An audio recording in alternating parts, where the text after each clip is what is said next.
अस्सलाम वालेकुम। So in this video we are going to start our next topic that is gastrointestinal tract. और GIT के अंदर सबसे पहले हम जीआईटी एम्ब्रियोलॉजी जो है वो स्टार्ट करेंगे। ठीक है, जीआईटी एम्ब्रियोलॉजी के अंदर सबसे पहले हमारे पास है टंग डेवलपमेंट। ठीक है, डेवलपमेंट ऑफ टंग जो है इसमें से हमारे पास पास्ट में एमसीक्यूज रिपीट हुए हैं, इसको मार्क कर लें, it is an important topic.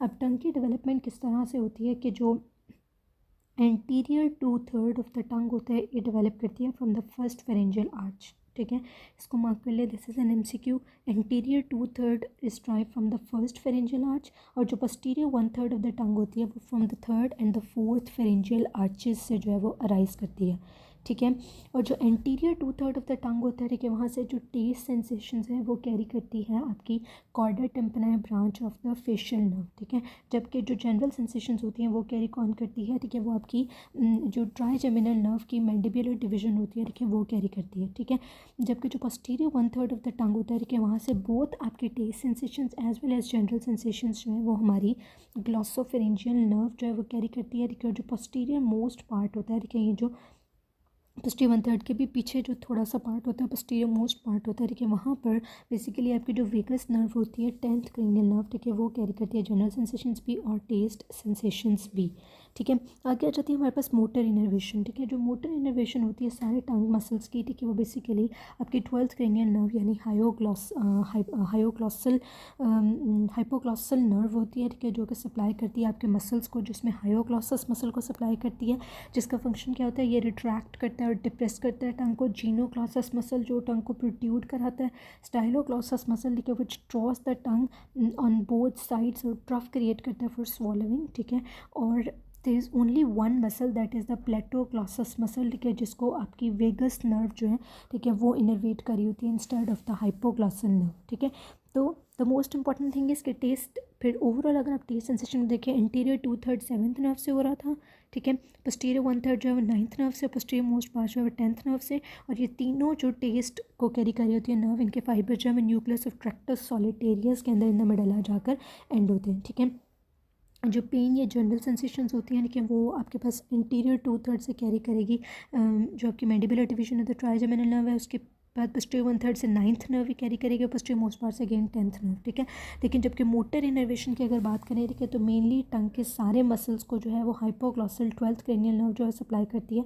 Exception सिर्फ एक है, प्लेटोग्लॉसस मसल के, जिसको बेसिकली आपकी 10th नर्व वेगस नर्व जो है वो सप्लाई करती है। ठीक है, नेक्स्ट टॉपिक हमारे पास आ जाता है नॉर्मल जीआईटी एम्ब्रियोलॉजी। ठीक है, नॉर्मल जीआईटी एम्ब्रियोलॉजी में हमारे पास क्या आ जाता है कि हमने जीआईटी ट्रैक को 3 पार्ट्स में डिवाइड किया है। ठीक है, एक हमारे पास होती है फोर कट। ठीक है, फिर उसके बाद हमारे पास होती है मिड कट, एंड देन हमारे पास थर्ड पार्ट होता है, ठीक है, that is the hindgut. ठीक है, जो फोर कट होता है, ठीक है, वो बेसिकली एक्सटेंड करता है इसोफेगस से लेकर डियोडनम तक, और डियोडनम में भी कहाँ, जहाँ पर पेनक्रियाटिक डक्ट और कॉमन बाइल डक्ट दोनों डियोडनम के अंदर एंटर होते हैं, लेकिन जिसको बेसिकली हम कहते हैं सेकंड पार्ट ऑफ द डियोडनम पे, ठीक है, मेजर डियोडनल पैपिला जो होता है, ठीक है, वहाँ पर एम्प्यूल ऑफ द वेटर जो होता है वहाँ तक एक्सटेंड करेगी फोर कट। ठीक है, मिड कट की एक्सटेंशन क्या होती है कि जो मिड कट होती है वो लोअर डियोडनम यानी थर्ड और फोर्थ पार्ट ऑफ द डियोडनम से लेकर डियोडनम के बाद आ जाता है जिजनम, फिर आइलियम। ठीक है, आइलियम, उसके बाद असेंडिंग कोलॉन, और फिर जो आपके पास proximal 2/3 of the transverse colon है, यहाँ तक आपकी मिड कट होती है। ठीक है, और distal 1/3 of the transverse colon, ठीक है, उसके बाद हमारी descending colon, then sigmoid colon जो होती है, ठीक है, they are the part of the hindgut. ठीक है, तो हाइंड कट जो है distal 1/3 of the transverse colon से लेकर anal canal above the pectinate line तक हाइंड कट होती है। अब इसकी एम्ब्रियोलॉजिकल डेवलपमेंट में, ठीक है, जो एमसीक्यू पॉइंट है, ठीक है, और जो इंपॉर्टेंट पॉइंट है वो ये है कि 4th to 6th week of development में जो स्टमक होता है वो 90 डिग्री क्लॉकवाइज रोटेट करता है। ठीक है, और जब स्टमक जो है वो 90 डिग्री क्लॉकवाइज रोटेट करेगा, ठीक है, तो उसकी वजह से क्या होगा कि जो हमारे पास राइट वेगस नर्व होती है वो पोस्टीरियरली चली जाती है, और जो लेफ्ट वेगस नर्व होती है वो एंटीरियरली मूव कर जाती है। ठीक है, जो नॉर्मल उसकी पोजीशन होती है, ठीक है, वहाँ पर मूव कर जाती है। ठीक है, और जब मिड कट होती है उसके लिए हमारे पास क्या होता है एम्ब्रियोलॉजिकल डेवलपमेंट में 6th वीक ऑफ डेवलपमेंट में physiological herniation of mid cut होती है थ्रू द एम्बेलिकल रिंग, यानी मिड कट जो है वो हर्निएट करती है एम्बेलिकल रिंग के थ्रू, और कहाँ चली जाती है, थोरेसिक कैविटी के अंदर चली जाती है। ठीक है, 10th वीक ऑफ डेवलपमेंट में ये मिड गट जो है, ठीक है, ये थोरेसिक कैविटी से back to the abdominal cavity जो है वो रिटर्न होती है, ठीक है, by rotating around the superior mesenteric artery 270 degree counter clockwise, ठीक है। 90 डिग्री जो है वो बिफोर 10th वीक और 180 डिग्री जो है वो 10th वीक में होती है, तो total 270 degree counter clockwise rotation होती है, ठीक है, which is an MCQ point. Again इसको मार्क कर लें, ठीक है। तो so this is called as physiological herniation और physiological rotation of the mid gut, ठीक है। हाइंड गट की हमने पहले बात कर ली कि distal 1/3 of the transverse colon से एनएल कैनाल तक एक्सटेंड करता है अबव द पेक्टिनेट लाइन, ठीक है।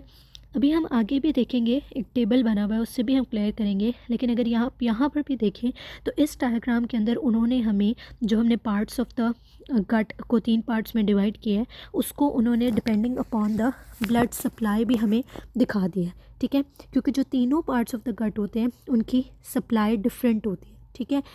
अब यहाँ अगर हम देखें तो जो फोरगट है उसको जो सप्लाई करी है वो सीलियक ट्रंक है, ठीक है। ये देखें ब्लू उन्होंने हमें फोरगट का बताया, तो this blue portion is supplied by the coeliac trunk, ठीक है। उसके बाद which is a branch of abdominal aorta, ठीक है।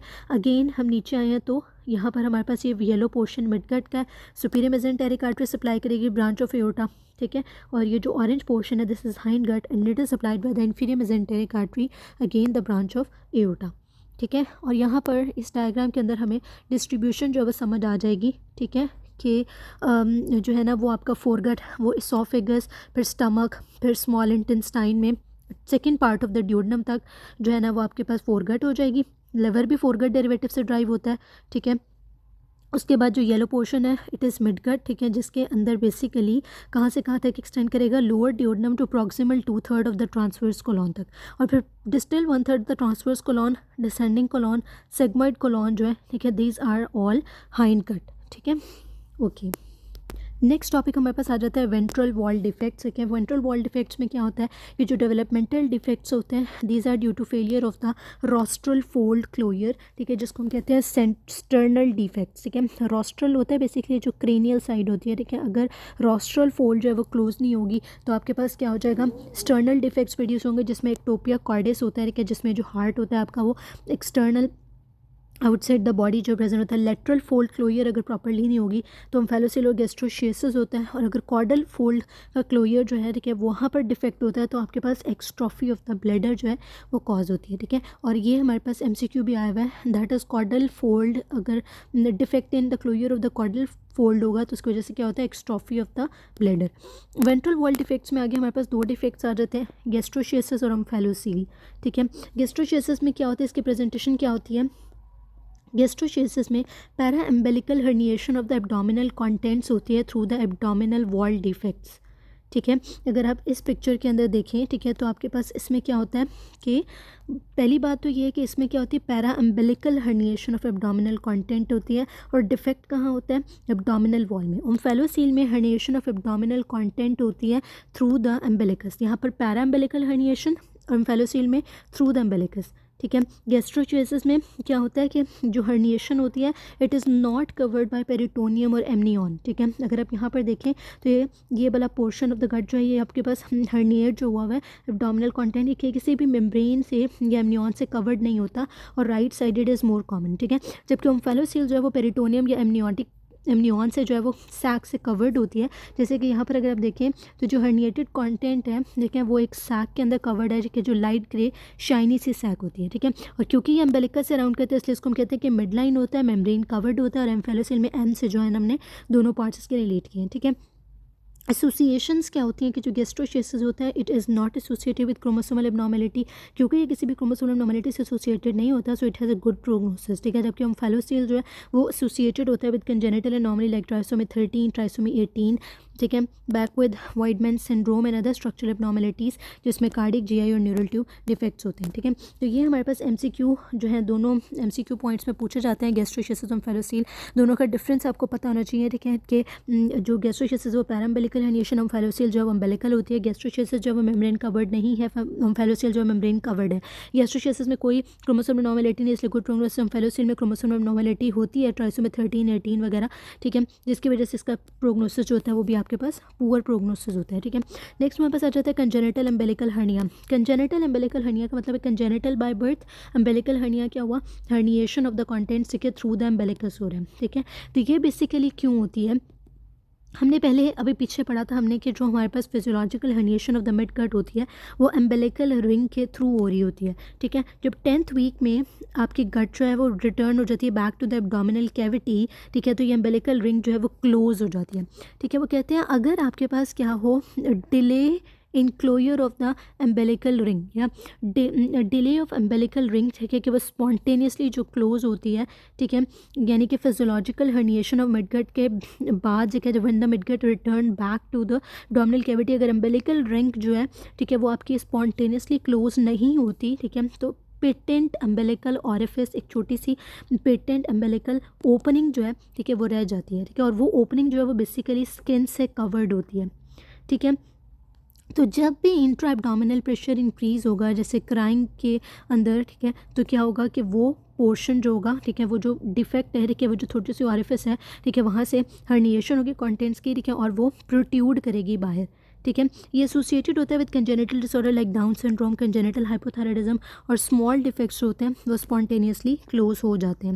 नेक्स्ट हमारे पास आ जाता है ट्रेकियोएसोफेजियल एनोमलीज, ठीक है। ट्रेकियोएसोफेजियल एनोमलीज होती हैं, इसमें हमारे पास जो MCQ पूछा जाता है, ठीक है, वो बेसिकली यही होता है कि आपके पास ट्रेकियोएसोफेजियल एट्रीजिया जो होता है उसके क्या क्या फीचर्स होते हैं, ये उन्होंने हमें MCQ के अंदर दिया हुआ होता है और हमने डायग्नोज करना होता है कि व्हाट इज़ दिस एनोमली, ठीक है, जो कि अभी हम फीचर्स भी पढ़ेंगे, ठीक है। अच्छा, अब नॉर्मली हमारे पास क्या होता है कि जो हमारा ट्रेकिया होता है और एसोफेगस होता है, ठीक है, ये दोनों एक दूसरे के साइड ऑन साइड प्रेजेंट होते हैं, ठीक है। मतलब यह हुआ कि ट्रेकिया जो है वो पीछे पड़ा हुआ है और एसोफेगस उसके आगे एंटीरियरली जो है वो प्लेस्ड होता है, ठीक है। और नॉर्मली हमारे पास क्या होता है, नॉर्मल एनाटमी जो है, ठीक है, वो तो मैंने आपको बता दी यही कि ट्रेकिया बिहाइंड एंड एसोफेगस जो है वो उसके आगे पास आउट हो रहा था, ठीक है। अब हमारे पास आता है कि जो एसोफेजियल एट्रीजिया क्या होता है, एट्रीजिया होता है नैरोइंग, ठीक है, या ऑब्लिट्रेशन। एसोफेजियल एट्रीजिया का मतलब है एसोफेगस की नैरोइंग हो रही है, ठीक है। इसकी बेसिकली 3 टाइप्स होती हैं। एक तो प्योर एसोफेजियल एट्रीजिया होता है जिसमें सिर्फ और सिर्फ जैसे आप इस डायग्राम के अंदर देखते हैं कि एसोफेगस के अंदर नैरोइंग हो गई है एट वन पॉइंट, ठीक है, लेकिन ट्रेकिया के साथ कोई फिस्टुला नहीं बना, ठीक है। अच्छा, अब वो कहते हैं कि oesophageal atresia with distal tracheoesophageal fistula is the most common type, ठीक है। एक टाइप होगी जिसमें प्योर एसोफेजियल एट्रीजिया है, कोई भी फिस्टुला फॉर्मेशन नहीं हुई विद द ट्रेकिया। दूसरी टाइप होती है ठीक है जिसमें क्या होता है H टाइप ट्रेकियोएसोफेजियल फिस्टुला बनता है, ठीक है। ये देखें एसोफेगस से, ठीक है, एक what is fistula, it is an abnormal connection, trachea के साथ एक एबनॉर्मल कनेक्शन बन गया और दिस इज़ H टाइप, ठीक है, H टाइप एनोमली है, ठीक है। जबकि थर्ड हमारे पास टाइप होती है, ठीक है, जिसमें क्या होता है एसोफेजियल एट्रीजिया होता है और डिस्टल पार्ट में ट्रेकियोएसोफेजियल फिस्टुला भी बन जाता है और ये मोस्ट कॉमन टाइप होती है। 85% यहाँ पे भी लिखा हुआ है, यहाँ पे भी लिखा हुआ है, ठीक है। अब सिंपल सी बात है कि नॉर्मली क्या होता है कि फीटस ने एमनियोटिक फ्लूइड को स्वॉलो करना होता है, ठीक है, और उसके बाद उसने जो यूरिन की प्रोडक्शन करनी होती है, ठीक है, वो उससे बेसिकली हमारे पास volume of the amniotic fluid depend करता है। अगर कोई भी ऐसी नॉर्मली होगी जिसकी वजह से वो स्वॉलो नहीं कर पा रहा, ठीक है, तो क्या होगा, पॉलीहाइड्रामनियोज हो जाएगा, ठीक है, क्योंकि अब वो जो एमनियोटिक फ्लूइड है वो बेबी स्वॉलो नहीं, फीटस स्वॉलो नहीं कर पा रहा। लेकिन अगर क्या होगा कि वो यूरिन की प्रोडक्शन नहीं करेगा, ठीक है, तो फिर कम हो जाएगा एमनियोटिक फ्लूइड, यूरिन प्रोड्यूस नहीं होगा, जैसे रीनल एजेनेसिस वगैरह होती है, ठीक है, तो उसमें फिर क्या होगा, ओलिगोहाइड्रामनियोज, ठीक है। तो क्योंकि इसमें एसोफेजियल एट्रीजिया है वो स्वॉलो नहीं कर सकेगा, ठीक है, देखिए inability of the foetus to swallow amniotic fluid, ठीक है, जिसकी वजह से पॉलीहाइड्रामनियोज होगा इन यूट्रो, ठीक है। और जैसे ही बेबी की बर्थ होगी, ठीक है, neonate that neonate will drool, choke and vomit with first feeding, ठीक है। अब ये इसके क्लिनिकल फीचर्स हैं, ठीक है, drooling, choking and vomiting with first feed, ये हमारे पास MCQ के अंदर दिए होते हैं, ठीक है। आगे वो हमें कह रहे हैं कि ट्रेकियोएसोफेजियल फिस्टुला जो है वो क्या करता है, वो अलाउ करता है एयर को कि वो स्टमक के अंदर एंटर, ट्रेकिया में से एयर पास कर रही है, एसोफेगस में से फूड पास कर रही है, जब इन दोनों के दरमियान एक एबनॉर्मल कनेक्शन बन जाएगा, ठीक है, तो क्या होगा कि ट्रेकिया से कुछ ना कुछ एयर जो है फिस्टुला के थ्रू एसोफेगस में आएगी, एसोफेगस अल्टीमेटली स्टमक में चले जाएगी, तो it will allow the air to enter into the stomach, ठीक है, जो हमें चेस्ट एक्सरे के ऊपर मिलेगा, ठीक है। और साइनोसिस हो सकता है क्योंकि लेरेंजियोस्पाज्म हो सकता है। क्लिनिकल टेस्ट क्या होता है, failure to pass NG tube into stomach, ठीक है, क्योंकि ऑब्वियसली फिस्टुला है, ठीक है, तो जब आप जो है वो एनजी ट्यूब पास करने की कोशिश करेंगे तो we can not reach up till the stomach, ठीक है, और ये एसोसिएटेड होता है विद वेक्ट्रल डिफेक्ट, ठीक है। और जो एच टाइप होती है उसमें फिस्टुला रिजेंबल करता है लेटर एच में, मैंने आपको पहले बताया कि दिस इज़ एच टाइप। और जो प्योर एसोफेजियल एट्रीजिया होता है उसमें चेस्ट एक्सरे के अंदर हमें क्या होता है, गैसलेस एब्डोमेन मिलता है, ठीक है। अगर आप नॉर्मली देखें तो हमारे पास एक छोटा सा एयर बबल जो है वो गैस्ट्रिक बबल जो है वो मिल रहा होता है, ठीक है, इन द स्टमक, ठीक है। जब हमारे पास प्योर एसोफेजियल एट्रीजिया होता है, ठीक है, तो हमारे पास गैसलेस स्टमक होता है, क्योंकि अब ट्रेकी और एसोफेगस के में कोई अब नॉर्मल कनेक्शन नहीं है, ठीक है। और यहाँ पर एसोफेजियल जो है उसकी नैरोइंग भी हुई है, ठीक है, तो आपको गैसलेस स्टमक मिलेगा, बाकी सब में आपको प्रोमिनेंट गैस्ट्रिक बबल जो है, ठीक है, वो मिलेगा, ठीक है। उसके बाद हमारे कंडीशन है hypertrophic pyloric stenosis. Hypertrophic pyloric stenosis basically वो कंडीशन होती है, ठीक है, जिसके अंदर जो आपका पाइलोरस ऑफ द स्टमक होता है, ठीक है, वहाँ पर थिकनिंग ऑफ द मसल्स हो जाती है, ठीक है, वो जो थिकेंड मसल्स होते हैं, ठीक है, वो उसकी वजह से जो पाइलोरिक नैरोइंग हो जाती है, ठीक है। तो फूड जो है, ठीक है, वो स्टमक से जो है ना वो स्टमक के पाइलोरस से पास नहीं कर पाती है, जिसकी वजह से क्या होगा, इससे पीछे डायलिटेशन हो जाएगी और आगे क्या हो जाएगी, आगे जो है वो आपके पास नैरोइंग हो जाएगी, ठीक है। तो अब ये देखते हैं कि इसको हम गैस्ट्रिक आउटलेट ऑब्स्ट्रक्शन भी कहते हैं, यानी कि जो बेसिकली स्टमक की आउटलेट है जहाँ से फूड ने स्टमक से निकल के ड्यूडेनम में जाना है, वहाँ नैरोइंग हो गई है, क्योंकि वहाँ के मसल्स हाइपरट्रॉफी और हाइपरप्लेजिया हो जाता है, ठीक है। तो it is the most common cause of gastric outlet obstruction in infants, ठीक है। और ये प्रेजेंट कैसे करता है, पैल्पेबल ऑलिव शेप मैस होता है due to hypertrophy and hyperplasia of the pyloric sphincter, ठीक है। नंबर 1 ये पॉइंट हो गया diagnostic. Number 2 visible peristaltic waves, ठीक है, ये भी उन्होंने हमें दिया होता है diagnostic point. And the third one is non bilious projectile vomiting होती है 2 to 6 वीक्स ऑफ एज, ठीक है। मेल्स में कॉमन होता है, मैक्रोलाइड्स एक्सपोजर जिन मदर्स के अंदर होता है उनके अंदर कॉमन होता है, ठीक है। अब क्या होता है, क्योंकि गैस्ट्रिक आउटलेट ऑब्स्ट्रक्शन है और वो आपके पास नॉन बाइलियस वॉमिटिंग हो रही है, तो उस वॉमिटिंग की वजह से हाइपोकैलेमिक हाइपोक्लोरेमिक मेटाबॉलिक अल्कलोसिस होता है। ये आपने ये ज़रूर अच्छी तरह याद रखना है कि what is the acid base imbalance in case of hypertrophic pyloric gastric outlet obstruction, ठीक है। तो हाइपोकैलेमिक पोटेशियम भी कम हो जाता है, हाइपोक्लोरेमिक, ठीक है, क्लोराइड भी कम हो जाता है, मेटाबॉलिक अल्कलोसिस होता है secondary to vomiting of gastric acid, ठीक है।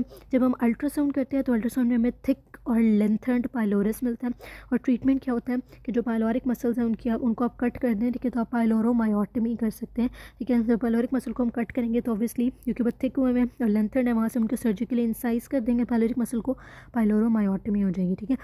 तो जो टिपिकल फीचर्स है उसमें ये कि एक तो आपको ऑलिव शेप मैस मिलेगा, आपको विजिबल पेरिस्टाल्सिस मिलेगी, और आपको नॉन बाइलियस वॉमिटिंग मिलेगी 2 to 6 वीक्स ऑफ एज पे, ठीक है। इंटेस्टिनल एट्रीजिया जो होता है उसमें ड्यूडनल एट्रीजिया होता है, जोजनल आइलियल एट्रीजिया। ड्यूडनल एट्रीजिया से रिलेटेड हमारे पास जो एमसीक्यू पास्ट में रिपीट हुआ है, देखिए, वो है डबल बबल साइन, ठीक है। तो डबल बबल साइन जो है वो हमें ड्यूडनल एट्रीजिया के अंदर मिलता है, और ये डबल बबल का मतलब क्या है, क्योंकि स्टमक भी डायलेटेड होता है और ड्यूडनल एट्रीजिया का मतलब है ड्यूडनम की नैरोइंग हुई है, ठीक है। तो उससे प्रीवियसली स्टमक भी डायलेट हो जाएगा और प्रॉक्सिमल ड्यूडनम भी डायलेट हो जाएगा, ठीक है। एक तो आपने याद रखना है डबल बबल साइन, और दूसरा ड्यूडनल एट्रीजिया एसोसिएटेड होता है विद डाउन सिंड्रोम। जोजनल या आइलियल एट्रीजिया में क्या होता है, disruption of the mesenteric vessels होती हैं, specially typically superior mesenteric artery की डिस्ट्रप्शन हो जाती है, ठीक है, जिसकी वजह से क्या होगा, सुपीरियर मेजेंटेरिक आर्टरी अगर नहीं होगी, सुपीरियर मेजेंटेरिक आर्टरी आपके जोजनम को और आइलियम को आपके मिड गट को सप्लाई करी थी, तो उस एरिया ऑफ द गट का नेक्रोसिस हो जाएगा, ठीक है। तो जब इस्केमिक नेक्रोसिस हो जाएगा फीटल इंटेस्टाइन का, ठीक है, तो अल्टीमेटली क्या होगा कि वो जो सेगमेंट ऑफ द बावल होगा वो रिजॉल्व हो जाएगा और बावल जो है वो डिसकॉन्टीन्यूस हो जाएगी, ठीक है। तो ड्यूडनल एट्रीजिया में हमें डबल बबल मिल रहा था, जबकि हमें जो है जोजनल या आइलियल एट्रीजिया में ट्रिपल बबल साइन मिलता है। स्टमक भी डायलेटेड है, ड्यूडनम भी डायलेटेड है, प्रॉक्सिमल जेजुनम भी डायलेटेड है, और कोलॉन हमारी गैसलेस कोलॉन होता है। ये एसोसिएटेड होती है with cystic fibrosis and gastroschisis, ठीक है। इसका causative agent maternal tobacco smoking भी होता है, use of vasoconstrictive agent like cocaine during pregnancy भी इसके रिस्क को इंक्रीज़ करती है, ठीक है। पेनक्रियाज और स्प्लेनिक एम्ब्रियोलॉजी में क्या होता है, जो पेनक्रियाज होता है वो भी फोरगट से ड्राइव होता है, ठीक है। This is an MCQ point, ठीक है। और पेनक्रियाज बेसिकली डेवलप होता है फ्रॉम टू पेनक्रियाटिक बड्स, एक वेंट्रल पेनक्रियाटिक बड होती है और एक डॉर्सल पेनक्रियाटिक बड होती है, ठीक है। जो वेंट्रल पेनक्रियाटिक बड होती है वो कंट्रीब्यूट करती है टू अनसिनेट प्रोसेस, ठीक है, और both ventral and the dorsal pancreatic buds जो है वो कंट्रीब्यूट करती हैं to pancreatic head and main pancreatic duct, ठीक है। इनके डेरिवेटिव्स आपने याद रखने हैं कि वेंट्रल पेनक्रियाटिक बड से अनसिनेट प्रोसेस बन रहा है और वेंट्रल और डॉर्सल बड दोनों फ्यूज़ करेंगे, दोनों कंट्रीब्यूट करती हैं कि पेनक्रियाटिक हेड और मेन पेनक्रियाटिक डक्ट बनाती हैं। नेक्स्ट हमारे पास पॉइंट आ जाता है कि एन्युलर पेनक्रियाज क्या होता है। एन्युलर पेनक्रियाज होता है जब आपके पास वेंट्रल पेनक्रियाटिक बड जो है ना, ठीक है, वो क्या करती है, वो वेंट्रल पेनक्रियाटिक बड से जो पेनक्रियाटिक टिश्यू होता है, ठीक है, वो basically this is the diagram of annular pancreas. वो क्या करता है, वो जो एक्सेसरी पेनक्रियाटिक टिश्यू होता है, ठीक है, वो आता है और डिओडनम के इर्द गिर्द रोटेट और कर देता है, ठीक है।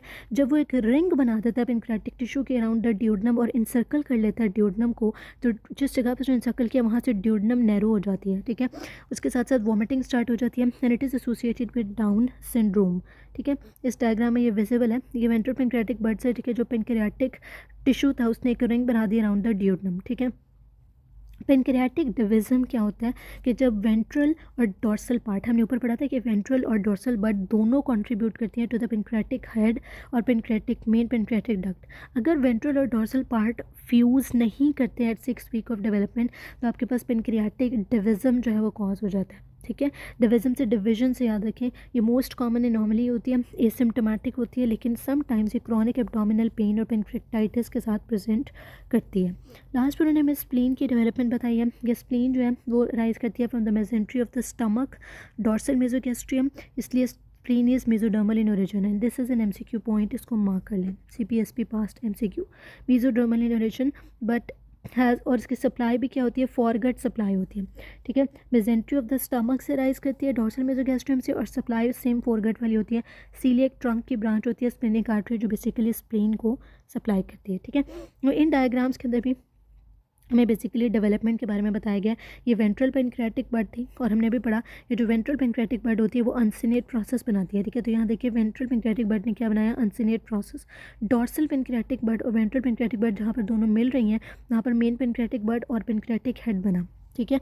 और एन्युलर पेनक्रियाज जिसमें पेनक्रियाटिक टिश्यू जो होता है कि वो रिंग बना देता है अराउंड द डिओडनम, ठीक है, और दिस अराउंड द डिओडनम, ठीक है। और यहाँ पर इस डायग्राम में उन्होंने हमें एक मेन पेनक्रियाटिक डक्ट दिखाई है और वेंट्रल पेनक्रियाटिक डक्ट दिखाई है। नेक्स्ट हमारे पास टॉपिक है रेट्रोपेरिटोनियल स्ट्रक्चर्स, ठीक है। GIT की एनाटॉमी स्टार्ट हो गया। रेट्रोपेरिटोनियल स्ट्रक्चर्स कौन कौन से होते हैं, जो पेरिटोनियम के बिहाइंड प्रेजेंट होते हैं, ठीक है। तो ये सारे वो स्ट्रक्चर्स होते हैं कि which are present outside the peritoneal cavity, they are not lined by peritoneum, ठीक है। तो क्योंकि ये पेरिटोनियम से लाइन नहीं होते इसलिए ये इमोबाइल स्ट्रक्चर्स होते हैं, ठीक है। जो स्ट्रक्चर्स पेरिटोनियम से लाइंड होते हैं दे आर मोबाइल, और जो नहीं लाइंड होते posterior to the peritoneal cavity होते हैं, outside of the peritoneal cavity, उनको हम रेट्रोपेरिटोनियल स्ट्रक्चर्स कहते हैं, ठीक है। और जब भी हमारे पास रेट्रोपेरिटोनियल स्ट्रक्चर्स की इंजरी होती है, ठीक है, तो वो क्या करती हैं, ब्लड या गैस की एक्यूमुलेशन कॉज करती हैं द रेट्रोपेरिटोनियल स्पेस। तो रेट्रोपेरिटोनियल स्ट्रक्चर्स का निमोनिक होता है सैड पकड़। ऐसे आ जाता है सुप्रारीनल या एडेनल ग्लैंड, ए से aorta and inferior vena cava, D से duodenum, second through fourth part of the duodenum. पकड़ में पेनक्रियास में except the tail of pancreas, ureter not shown, colon descending और असेंडिंग कोलॉन, किडनीज, एसोफेगस में thoracic portion of the oesophagus और rectum जो है partially, ठीक है। ये सारे मिलकर these all are retroperitoneal structure, ठीक है, which are present outside the peritoneum.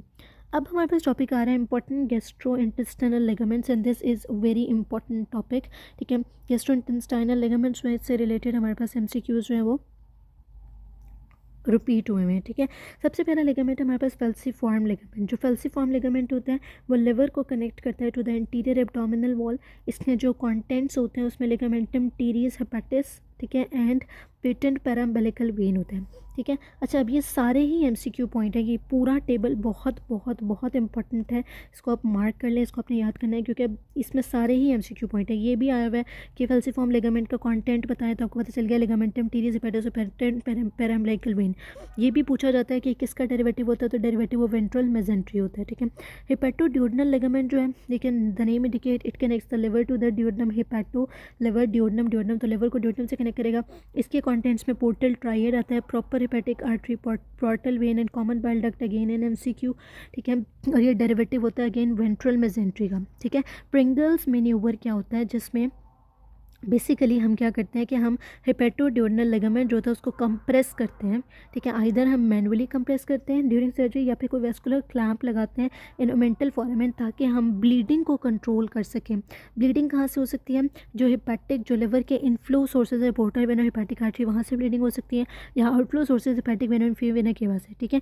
तो आइदर हम हाथ से मैनुअली उसको कंप्रेस कर दें या फिर हम कोई भी वेस्कुलर क्लैंप लेकर, ठीक है, बेसिकली लिगामेंट को कंप्रेस कर रहे होते हैं, ठीक है, ताकि हम bleeding through the hepatic artery portal when जो है, ठीक है, क्योंकि इसके कंटेंट्स होते हैं ना ये, जब इसको हम कंप्रेस करेंगे तो वहाँ से ब्लीडिंग को हम स्टॉप कर सकते हैं।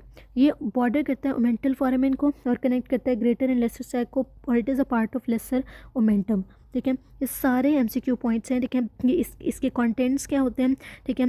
ये वेंट्रल मेसेंट्री का जो है डेरिवेटिव होता है, प्रिंगल मैन्यूवर क्या होता है, ठीक है, और it is a part of lesser omentum.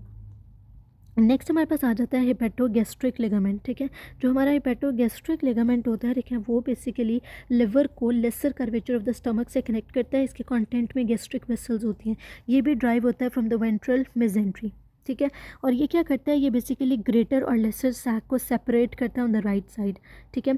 जब हम सर्जरी करते हैं to assess the lesser sac, तो इट मे बी कट, ठीक है, और it is also part of lesser omentum, ठीक है। ये पहले तीन जो हैं, ये तीनों वेंट्रल मेसेंट्री के डेरिवेटिव हैं, पार्ट ऑफ लेसर ओमेंटम है, ठीक है। इनके नाम से आपको पता चल जाएगा कि किसको किससे कनेक्ट कर रहे होते हैं, और कंटेंट्स इसके इंपॉर्टेंट हैं, वो आपने याद रखते हैं। नेक्स्ट हमारे पास आ जाते हैं नीचे वाले तीनों ligaments, that is gastrocolic ligament. Gastrocolic है, greater curvature of the stomach को ट्रांसवर्स कोलॉन से कनेक्ट करेगा।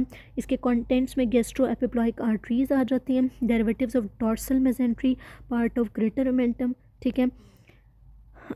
उसके बाद गैस्ट्रोस्प्लेनिक लिगामेंट है, जो ग्रेटर कर्वेचर और स्प्लीन को कनेक्ट करता है, ठीक है, गैस्ट्रोस्प्लेनिक लिगामेंट।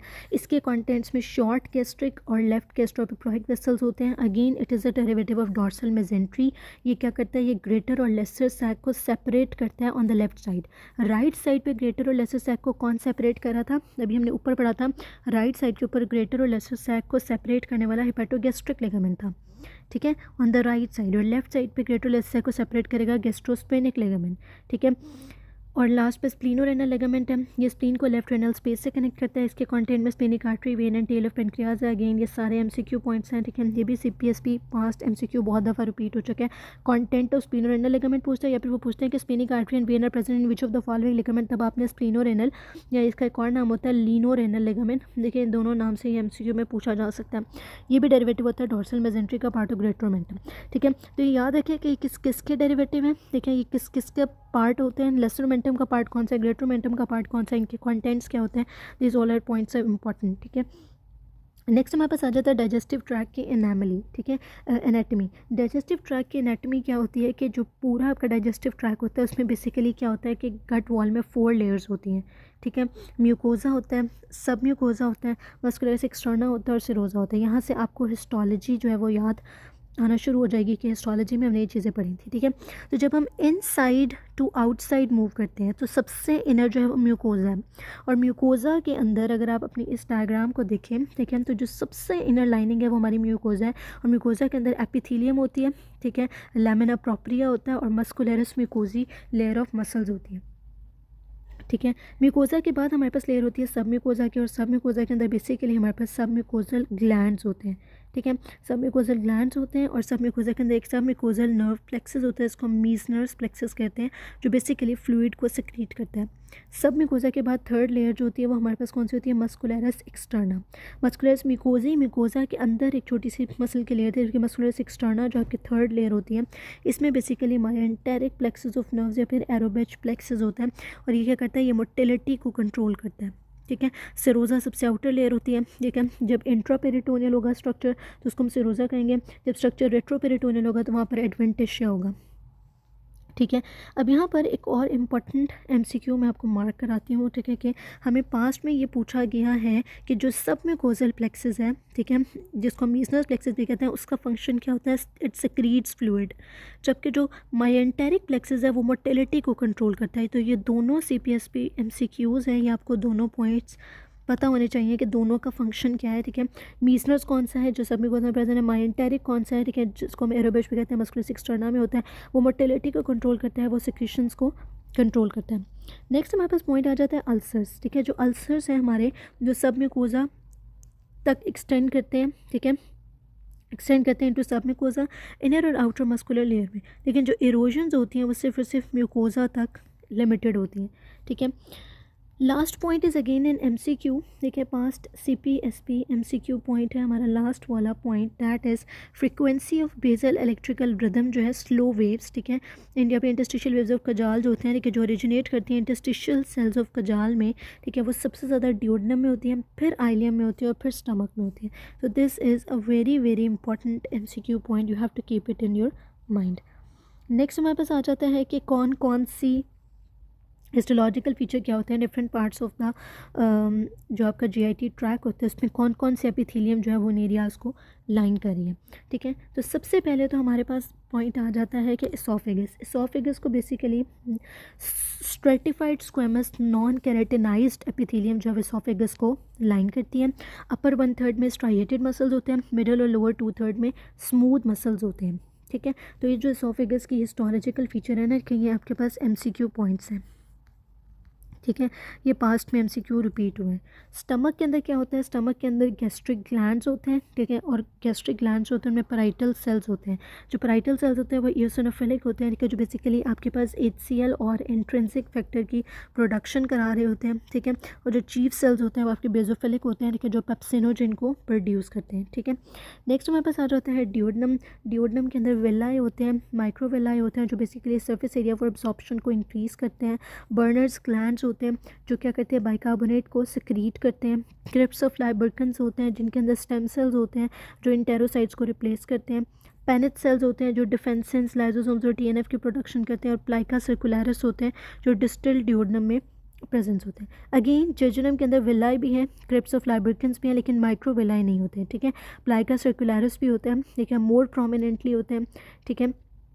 और उसके वजह से क्या होता है कि इसका सरफेस एरिया इंक्रीज़ हो जाता है। वर्सेस आइलियम जो है, ठीक है, वो प्लाइका सर्कुलरिस टॉलर होते हैं और मोर प्रोमिनेंट होते हैं, ठीक है। और ये आपको पता है, हमने एक MCQ बार बार हम पढ़ते हैं कि वो जो सर्जन जो है ड्यूरिंग सर्जरी, ठीक है, वो एलिवेट करता है पार्ट ऑफ द GIT, उसमें उन्होंने हमें वहाँ पे फीचर्स दिए होते हैं कि लेस मेजेंट्री, लेस फैट और मोर वेजारेक्टा, ठीक है, हम कहते हैं जेजुनम, मोर मेजेंट्री, मोर फैट और less वेजारेक्टा ileum.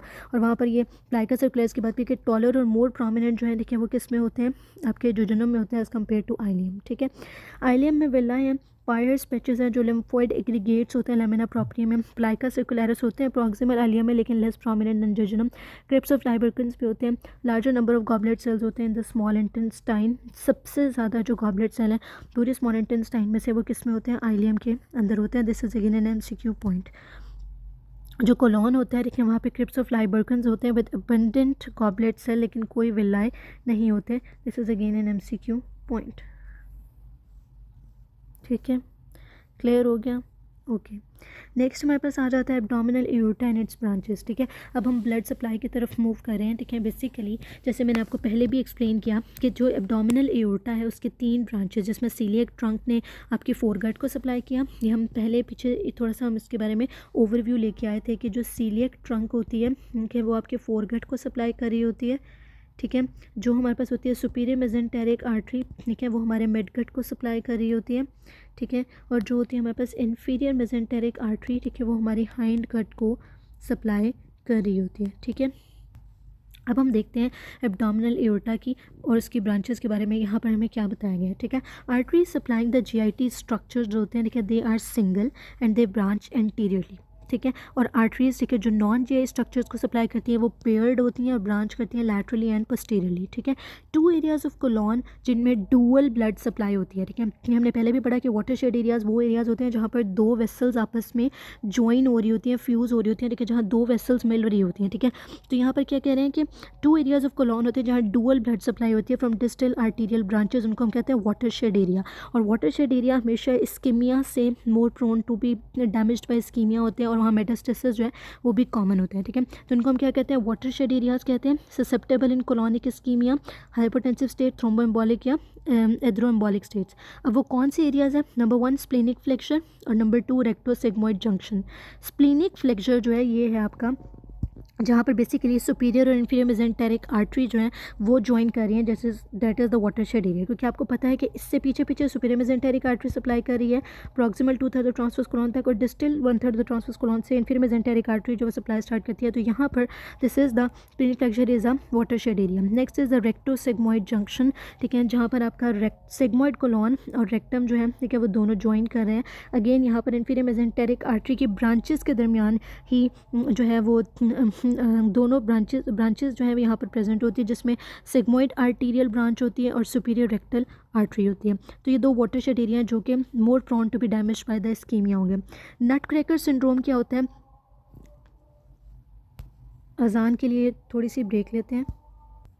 So we are discussing about the nut cracker syndrome. तो नट क्रैकर सिंड्रोम में क्या होता है बेसिकली, ठीक है, कि जो सुपीरियर मेसेंटेरिक आर्टरी होती है, ठीक है, और सुपीरियर मेसेंटेरिक आर्टरी और एओर्टा दोनों के दरमियान आपकी जो लेफ़्ट रेनल वेन होती है वो कंप्रेस हो जाती है, ठीक है। सुपीरियर मेसेंटेरिक आर्टरी और एओर्टा के दरमियान आपकी लेफ़्ट रेनल वेन कंप्रेस होती है, जिसकी वजह से एब्डोमिनल पेन स्टार्ट हो जाती है, ठीक है, क्योंकि लेफ्ट रेनल वेन कंप्रेस हुई तो ग्रॉस हिमेचूरिया स्टार्ट हो जाता है, ठीक है, और इसके अलावा लेफ्ट साइडेड वेरिकोसील जो है वो भी प्रेजेंट होती है। तो this is called as nut cracker syndrome, ठीक है, इसको हम क्या कहते हैं? नट क्रैकर सिंड्रोम कहते हैं।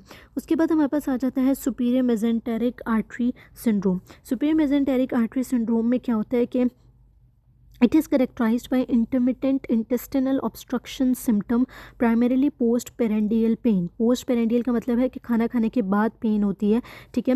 बेसिकली क्या होता है कि इंटरमिटेंट का मतलब है थोड़े थोड़े वक्फे से, ठीक है। इंटेस्टिनल ऑब्स्ट्रक्शन के सिम्टम्स हमारे पास जो है वो प्रोड्यूस होते हैं, पोस्ट पेरेंडियल पेन होती है। ये क्यों होती है? क्योंकि जो सुपीरियर मेसेंटेरिक आर्टरी और एओर्टा होते हैं अब वो कंप्रेस कर रहे हैं third part of the duodenum को, ठीक है। तो third part of the duodenum को जब वो कंप्रेस कर रहे हैं तो सिम्टम्स ऐसे आएंगे जैसे कि इंटेस्टिनल ऑब्स्ट्रक्शन हो रही है, ठीक है, और टिपिकली अकर्स इन कंडीशन जिनमें क्या होता है कि डिमिनिश्ड मेसेंटेरिक फैट होता है, ठीक है, जैसे कि रैपिड वेट लॉस होता है, लो बॉडी वेट, मैलन्यूट्रिशन या गैस्ट्रिक बाईपास सर्जरीज, ठीक है। So this is about the abdominal aorta and it's branches, ठीक है। इस डायग्राम में अगेन हम क्लियर कर लेते हैं, ठीक है, कि ये अगर आप देखें तो ये पीछे से आपका पूरा एब्डोमिनल एओर्टा आ रहा है जो ग्रे में उन्होंने दिया है, ठीक है, और इस एब्डोमिनल एओर्टा से जो ब्रांचेस निकल रही हैं जो उन्होंने हमें शो किए उनमें सुपीरियर मेसेंटेरिक आर्टरी है, ये रेड वाली सारी, ठीक है, जो कि आपके मिडगट को सप्लाई कर रही है, ठीक है, और ये जो येलो में आ गई है सारी, this is inferior mesenteric artery जो आपकी हाइंडगट को सप्लाई कर रही है, ठीक है, और ये hypogastric internal iliac artery lower limb की तरफ मूव कर रही है, ठीक है। So this is all about this, ठीक है। उसके अलावा सीलियक ट्रंक इसकी ब्रांच होती है, ठीक है, जो कि आपके फोरगट को सप्लाई करती है, ठीक है। नेक्स्ट हमारे पास पॉइंट आ जाता है GIT, blood supply and innervation, ठीक है, जो हमने पहले भी 2-3 दफ़ा डिस्कस कर लिया। अब इसका टेबल मैंने आपको पहले कहा था, टेबल जो है वो बहुत इंपॉर्टेंट है, यहाँ से अपने चीज़ों को एक दफ़ा दोबारा रिवाइज कर लेना। फोरगट की आर्टरी सीलियक आर्टरी है, पैरासिम्पैथेटिक इनर्वेशन बिगेस्ट नर्व है, वर्टिब्रल लेवल क्या है? T12L1, ठीक है, और जो स्ट्रक्चर सप्लाई होंगे अगेन वो फोरगट डेरिवेटिव जो होते हैं फेरिंग्स में बिगेस्ट नर्व होती है, लोअर इसोफेगस में सीलियक आर्टरी, और proximal duodenum, liver, gall bladder, pancreas और स्प्लीन जो है, ठीक है, वो सारे। स्प्लीन के आगे मेसोडर्म क्यों लिखा है? क्योंकि ये मेजेंट्री ऑफ द स्टमक से अराइज करती है, ठीक है, मेसोगैस्ट्रियम से, इसलिए उसको मेसोडर्मल इन ओरिजिन कहते हैं। मिडगट को सुपीरियर मेसेंटेरिक आर्टरी सप्लाई करेगी, parasympathetic innervation again vagus nerve है, वर्टिब्रल लेवल अगेन L1 है, distal duodenum to proximal 2/3 of the transverse colon तक जो है वो मिडगट होती है। अब ये सारे एरिया सप्लाई होता है by superior mesenteric artery. Hindgut arterial supply inferior mesenteric artery, parasympathetic innervation जो है पेल्विक स्प्लेनिक नर्व जो आपके पास वर्टिब्रल लेवल है वो L3 है, ये distal 1/3 transverse colon to upper portion anal canal के जो आपका हाइंडगट का पोर्शन है उसको सप्लाई होती है, ठीक है। तो कहते हैं कि जो सिंपैथेटिक इनर्वेशन होती है वो एब्डोमिनल प्री वर्टिब्रल गैंग्लिया से राइज करती है, जिसमें सीलियक गैंग्लिया, सुपीरियर मेसेंटेरिक और इन्फीरियर मेसेंटेरिक गैंग्लियाज आ जाते हैं, ठीक है, और पैरासिम्पैथेटिक को हमने सेपरेटली जो है वो देख लिया। नेक्स्ट हमारे पास आ जाता है सीलियक ट्रंक, ठीक है, जो कि हमारी फोरगट को सप्लाई करते हैं। ब्रांचेस ऑफ सीलियक ट्रंक में common hepatic artery, splenic artery, left gastric artery, ये कॉन्स्टिट्यूट करती है main blood supply of the foregut, जो हमने पहले भी डिस्कस किया, ठीक है। तो ब्रांचेज आर इंपॉर्टेंट, ठीक है, इसको आपने देख लेना है। जो स्ट्रॉन्ग एनास्टोमोसिस होता है between left and right gastroepiploic arteries and left and right gastric artery. तो बेसिकली क्या होता है ये कि अगर आप अपनी इस डायग्राम के अंदर देखें, ठीक है, तो जो lesser curvature of the stomach होता है ना, ये स्टमक है हमारा, ठीक है, lesser curvature of the stomach के ऊपर लेफ्ट गैस्ट्रिक आर्टरी और राइट गैस्ट्रिक आर्टरी का एनास्टोमोसिस होता है, और greater curvature of the stomach के ऊपर लेफ्ट गैस्ट्रोपिप्लॉइक और राइट गैस्ट्रोपिप्लॉइक आर्टरीज जो है वो एनास्टोमोस कर रही होती हैं, ठीक है। तो जैसे उन्होंने यहाँ पर भी हमें दिखाया है कि this is the left gastric artery, green वाली, ठीक है, और जो राइट गैस्ट्रिक आर्टरी है, ठीक है, आपकी ये लेफ्ट गैस्ट्रिक आर्टरी है, ठीक है, this is blue one is the right gastric artery, और ये इनका लेवल ऑफ एनास्टोमोसिस है, लेफ्ट गैस्ट्रिक और राइट गैस्ट्रिक दोनों एनास्टोमोस कर रही हैं, ठीक है। जबकि अगर आप ग्रेटर कर्वेचर पे देखें तो ये लेफ्ट गैस्ट्रोएपिक्युलर आर्टरी है, ठीक है, और ये राइट गैस्ट्रोएपिक्युलर आर्टरी है, ये दोनों भी greater curvature of the stomach के ऊपर जो है एनास्टोमोस करती हैं, ठीक है। This is the area that is supplied by the common hepatic artery, ठीक है। और ये जो पर्पल वाली सारी है स्प्लेनिक आर्टरी है, स्प्लेनिक आर्टरी के ब्रांच में शॉर्ट गैस्ट्रिक आर्टरीज आ जाती हैं, ठीक है, जो आपके पास आपके जो फंडस ऑफ द स्टमक है उसको सप्लाई कर रही होती हैं, ठीक है। उसके बाद left gastroepiploic arteries again the branch of the splenic artery, ठीक है। जबकि जो हेपेटिक कॉमन हेपेटिक आर्टरी है उसकी ब्रांचेस में गैस्ट्रोड्यूडनल आर्टरी आ जाती है, पोस्टीरियर सुपीरियर पेनक्रियाटिकोड्यूडनल आर्टरी आ जाती है, anterior superior pancreaticoduodenal artery, right gastric artery और राइट गैस्ट्रोएपिक्युलर आर्टरी। ये एमसीक्यू पूछा जाता है कि right gastroepiploic artery is a branch of, आपके जहन में होना चाहिए common hepatic artery, left gastroepiploic artery is a branch of splenic artery, ठीक है। तो ये चीज़ें जो है ये आपने अपने जहन के अंदर रखनी है। Right gastric artery is a branch of common hepatic artery, ठीक है। लेफ्ट गैस्ट्रिक आर्टरी जो है डायरेक्टली आपके पास फ्रॉम द सिलिक ट्रंक जो है वो अराइज कर रही होती है, ठीक है। सो ये अपने ब्रांचेस जो है वो याद रखनी है। ये देखिए ये जो डायरेक्ट ब्रांचेस उसमें कॉमन हेपेटिक है, कॉमन हेपेटिक हमने 5 ब्रांचेस पढ़ ली, स्प्लेनिक है जिसमें शॉर्ट गैस्ट्रिक आर्टरी, ठीक है, और लेफ्ट गैस्ट्रोएपिक्युलर आर्टरी और लेफ्ट गैस्ट्रिक की डायरेक्ट ब्रांच होती है, ठीक है। So this is about the सिलिक ट्रंक। इसके बाद हमारे पास आ जाता है प्रोटोसिस्टोमिक एनास्टोमोसिस, ठीक है। प्रोटोसिस्टोमिक एनास्टोमोसिस क्या होता है, जहाँ पर आपका पोर्टल सिस्टम और आपका जो सिस्टेमिक आर्टीरियल सिस्टम होता है, ठीक है, उनके दरमियान एनास्टोमोसिस हो रहा होता है। ये किस किस लेवल के ऊपर होता है, ठीक है। साइट ऑफ एनास्टोमोसिस जो है दीज आर इंपॉर्टेंट, ठीक है, इसको मार्क कर लें एग्जाम पॉइंट ऑफ व्यू से, दिस इज इंपॉर्टेंट। इसोफेगस जो है अगर वहाँ पर प्रोटोसिस्टेमिक एनास्टोमोसिस होगा तो क्लिनिकल साइन क्या होता है, एसोफेजियल वेरिसेस, ठीक है। उसमें क्या जो पोर्टल और सिस्टेमिक के दरमियान होता है, देखिए उसमें हमारे पास क्या है कि जो लेफ्ट गैस्ट्रिक और एसोफेजियल जो वेन्स होती हैं उनके दरमियान हमारे पास एनास्टोमोसिस होता है, ठीक है। ये ड्रेन करती हैं इनटू एजाइगस। एम्बेलिकस जो है वहाँ के उस लेवल पे हम कहते हैं कैपेट मेड्यूसा। पैराम्बेलिकल वेन्स हैं और स्मॉल एपिगेस्ट्रिक वेन है जो basically inferior superficial epigastric veins की ब्रांचेस होती हैं of the anterior abdominal when. Rectum के लेवल पे एनोरेक्टल वेरिसेस होता है, सुपीरियर रेक्टल और middle and inferior rectal arteries के दरमियान होता है, ठीक है। वो कहते हैं कि जो वेरिसेस ऑफ द गट होता है जिसमें एसोफेजियल वेरिसेस आ गया, ठीक है। कैपेट मेडुसा जो आपके लेवल ऑफ अम्बिलिकस पे और बट यानी जो रेक्टम के लेवल पे आते हैं commonly seen with portal hypertension, ठीक है। जो पोर्टल हाइपरटेंशन डेवलप होती है, ठीक है, तो आपके पास क्या होता है कि इनकी इंगॉजमेंट हमें वेसल्स की मिलती है जिसको हम वेरिसेस कहते हैं, कैपेट मेडुसा कहते हैं और एनोरेक्टल वेरिसेस कहते हैं, ठीक है। फोर्थ हमारे पास पॉइंट साइट होती है जहाँ पे पोर्टोसिस्टेमिक एनास्टोमोसिस होता है, इट इज़ ट्रांसशुगुलर इंट्राहिपेटिक पोर्टोसिस्टेमिक शंट। ये बेसिकली हमारे पास एक थेराप्यूटिक प्रोसेस होता है, टिप्स, ठीक है, जो हम यूज़ करते हैं जिसके थ्रू हम पोर्टल वेन और हेपेटिक वेन के दरमियान एक एनास्टोमोसिस जो है वो जनरेट करते हैं and it is use for the treatment of portal hypertension, ठीक है। तो हम क्या करते हैं कि जितना भी हमारा सिस्टेमिक सर्कुलेशन का ब्लड होता है, ठीक है, उसको हम जो है ना वो शंट करते हैं, ठीक है, इनटू पोर्टल वेन, ठीक है, बाईपासिंग द लिवर, ठीक है। तो टिप्स जो है वो पार्टिसिपेट करते हैं, प्रेसिपिटेट करती है हेपेटिक इनकेफेलोपैथी को, ठीक है। क्यों? क्योंकि ये डिक्रीज़ कर देती है clearance of ammonia from shunting, ठीक है। देखें अगर हम लिवर को बाईपास करें, लिवर से बेसिकली अमोनिया ने क्लियर होना था, तो जब आप लिवर को बाईपास करेंगे और डायरेक्टली आप सारा सिस्टेमिक सर्कुलेशन का ब्लड जो है पोर्टल सर्कुलेशन में डालेंगे, शंट करेंगे लिवर को, ठीक है, तो अगेन अमोनिया क्लियर तो नहीं होगा ना, तो अमोनिया जो है, ठीक है, उसकी क्लियरेंस कम हो जाएगी और जैसे सीरम अमोनिया लेवल बढ़ेंगे तो आपके पास हेपेटिक इनकेफेलोपैथी जो है वो प्रेसिपिटेट हो जाएगी, मज़ीद बढ़ जाएगी। लास्ट हमारे पास जो एनाटमी में टॉपिक है important, it is pectinate line, ठीक है। पेक्टिनेट लाइन क्या होती है, पेक्टिनेट लाइन की इंपॉर्टेंस क्या है, अभी हम देखते हैं, ठीक है। जो बेसिकली हमारी पेक्टिनेट लाइन होती है इसको हम डेंटेट लाइन भी कहते हैं, ठीक है। और ये हमारे पास बनती कहाँ से है, ये एंडोडर्म से बनती है जहाँ पर hindgut meets the ectoderm, ठीक है। अब इसकी हमारे पास जो है ना वो सबसे इम्पॉर्टेंट ये डायग्राम है, ठीक है, जिसमें बेसिकली उन्होंने हमें ये पेक्टिनेट लाइन जो है वो शो कर दी है। इस पेक्टिनेट लाइन से ऊपर अबव द पेक्टिनेट लाइन आपकी इंफीरियर मेसेंटेरिक आर्टरी जो है, ठीक है, वो सप्लाई करी होती है और बिलो दिस, ठीक है, आपके पास आपकी सप्लाई जो है वो चेंज हो जाती है, ठीक है। अब हम देखते हैं तो अबव दिस पेक्टिनेट लाइन जो आपकी नर्व है उसमें क्या है कि विजुअल इनर्वेशन होती है inferior hypogastric plexus T12 to L3 और below this line somatic innervation होती है by the प्यूडेंटल nerve S2 S3 S4, ठीक है। आर्टरीज क्या है, above this pectinate line superior rectal artery which is a branch of inferior mesenteric artery and below is the inferior rectal artery branch of the internal pudendal artery. Vein में superior rectal vein goes into inferior mesenteric vein then into the splenic vein and portal vein. Lymphatics drain करती है internal iliac lymph nodes में, ठीक है.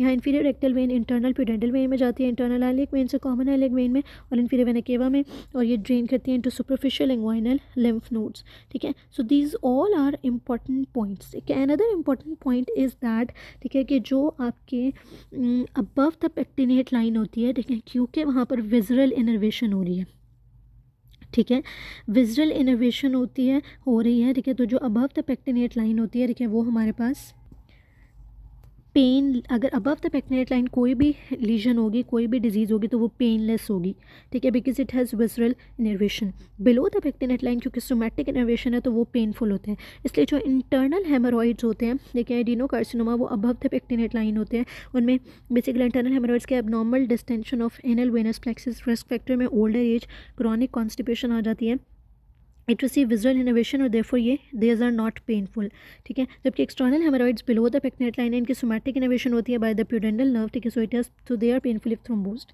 जो anal fissure होता है वो बेसिकली टीयर होता है. टीयर इन एनोडर्म का मतलब क्या है कि स्किन ऑफ द एनस जो है वहाँ पर आपके पास टीयर आता है, और ये भी बिलो द पेक्टिनेट लाइन है. So it is again painful. ये पेनफुल होती है वाइल डेफिकेटिंग, ठीक है, आपको ब्लड मिलता है ऑन टॉयलेट पेपर.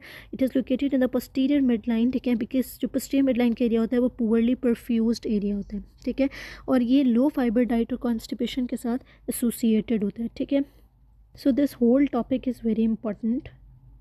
नेक्स्ट हमारे पास आ जाता है जीआईटी एनाटॉमी के अंदर टॉपिक, ठीक है, that is the liver tissue architecture, ठीक है. लिवर टिश्यू आर्किटेक्चर जो है वो बेसिकली हमारे पास किस तरह का होता है कि जो हमारे पास जो लिवर होता है, functional unit of the liver होता है, ठीक है, वो बेसिकली क्या होता है, ठीक है, it is form by hexagonal lobule, ठीक है. किस तरह से बनता है, हेक्सागोनल, इस तरह से करके आपको डायग्राम ड्रॉ करके दिखाती हूँ, sorry, this way,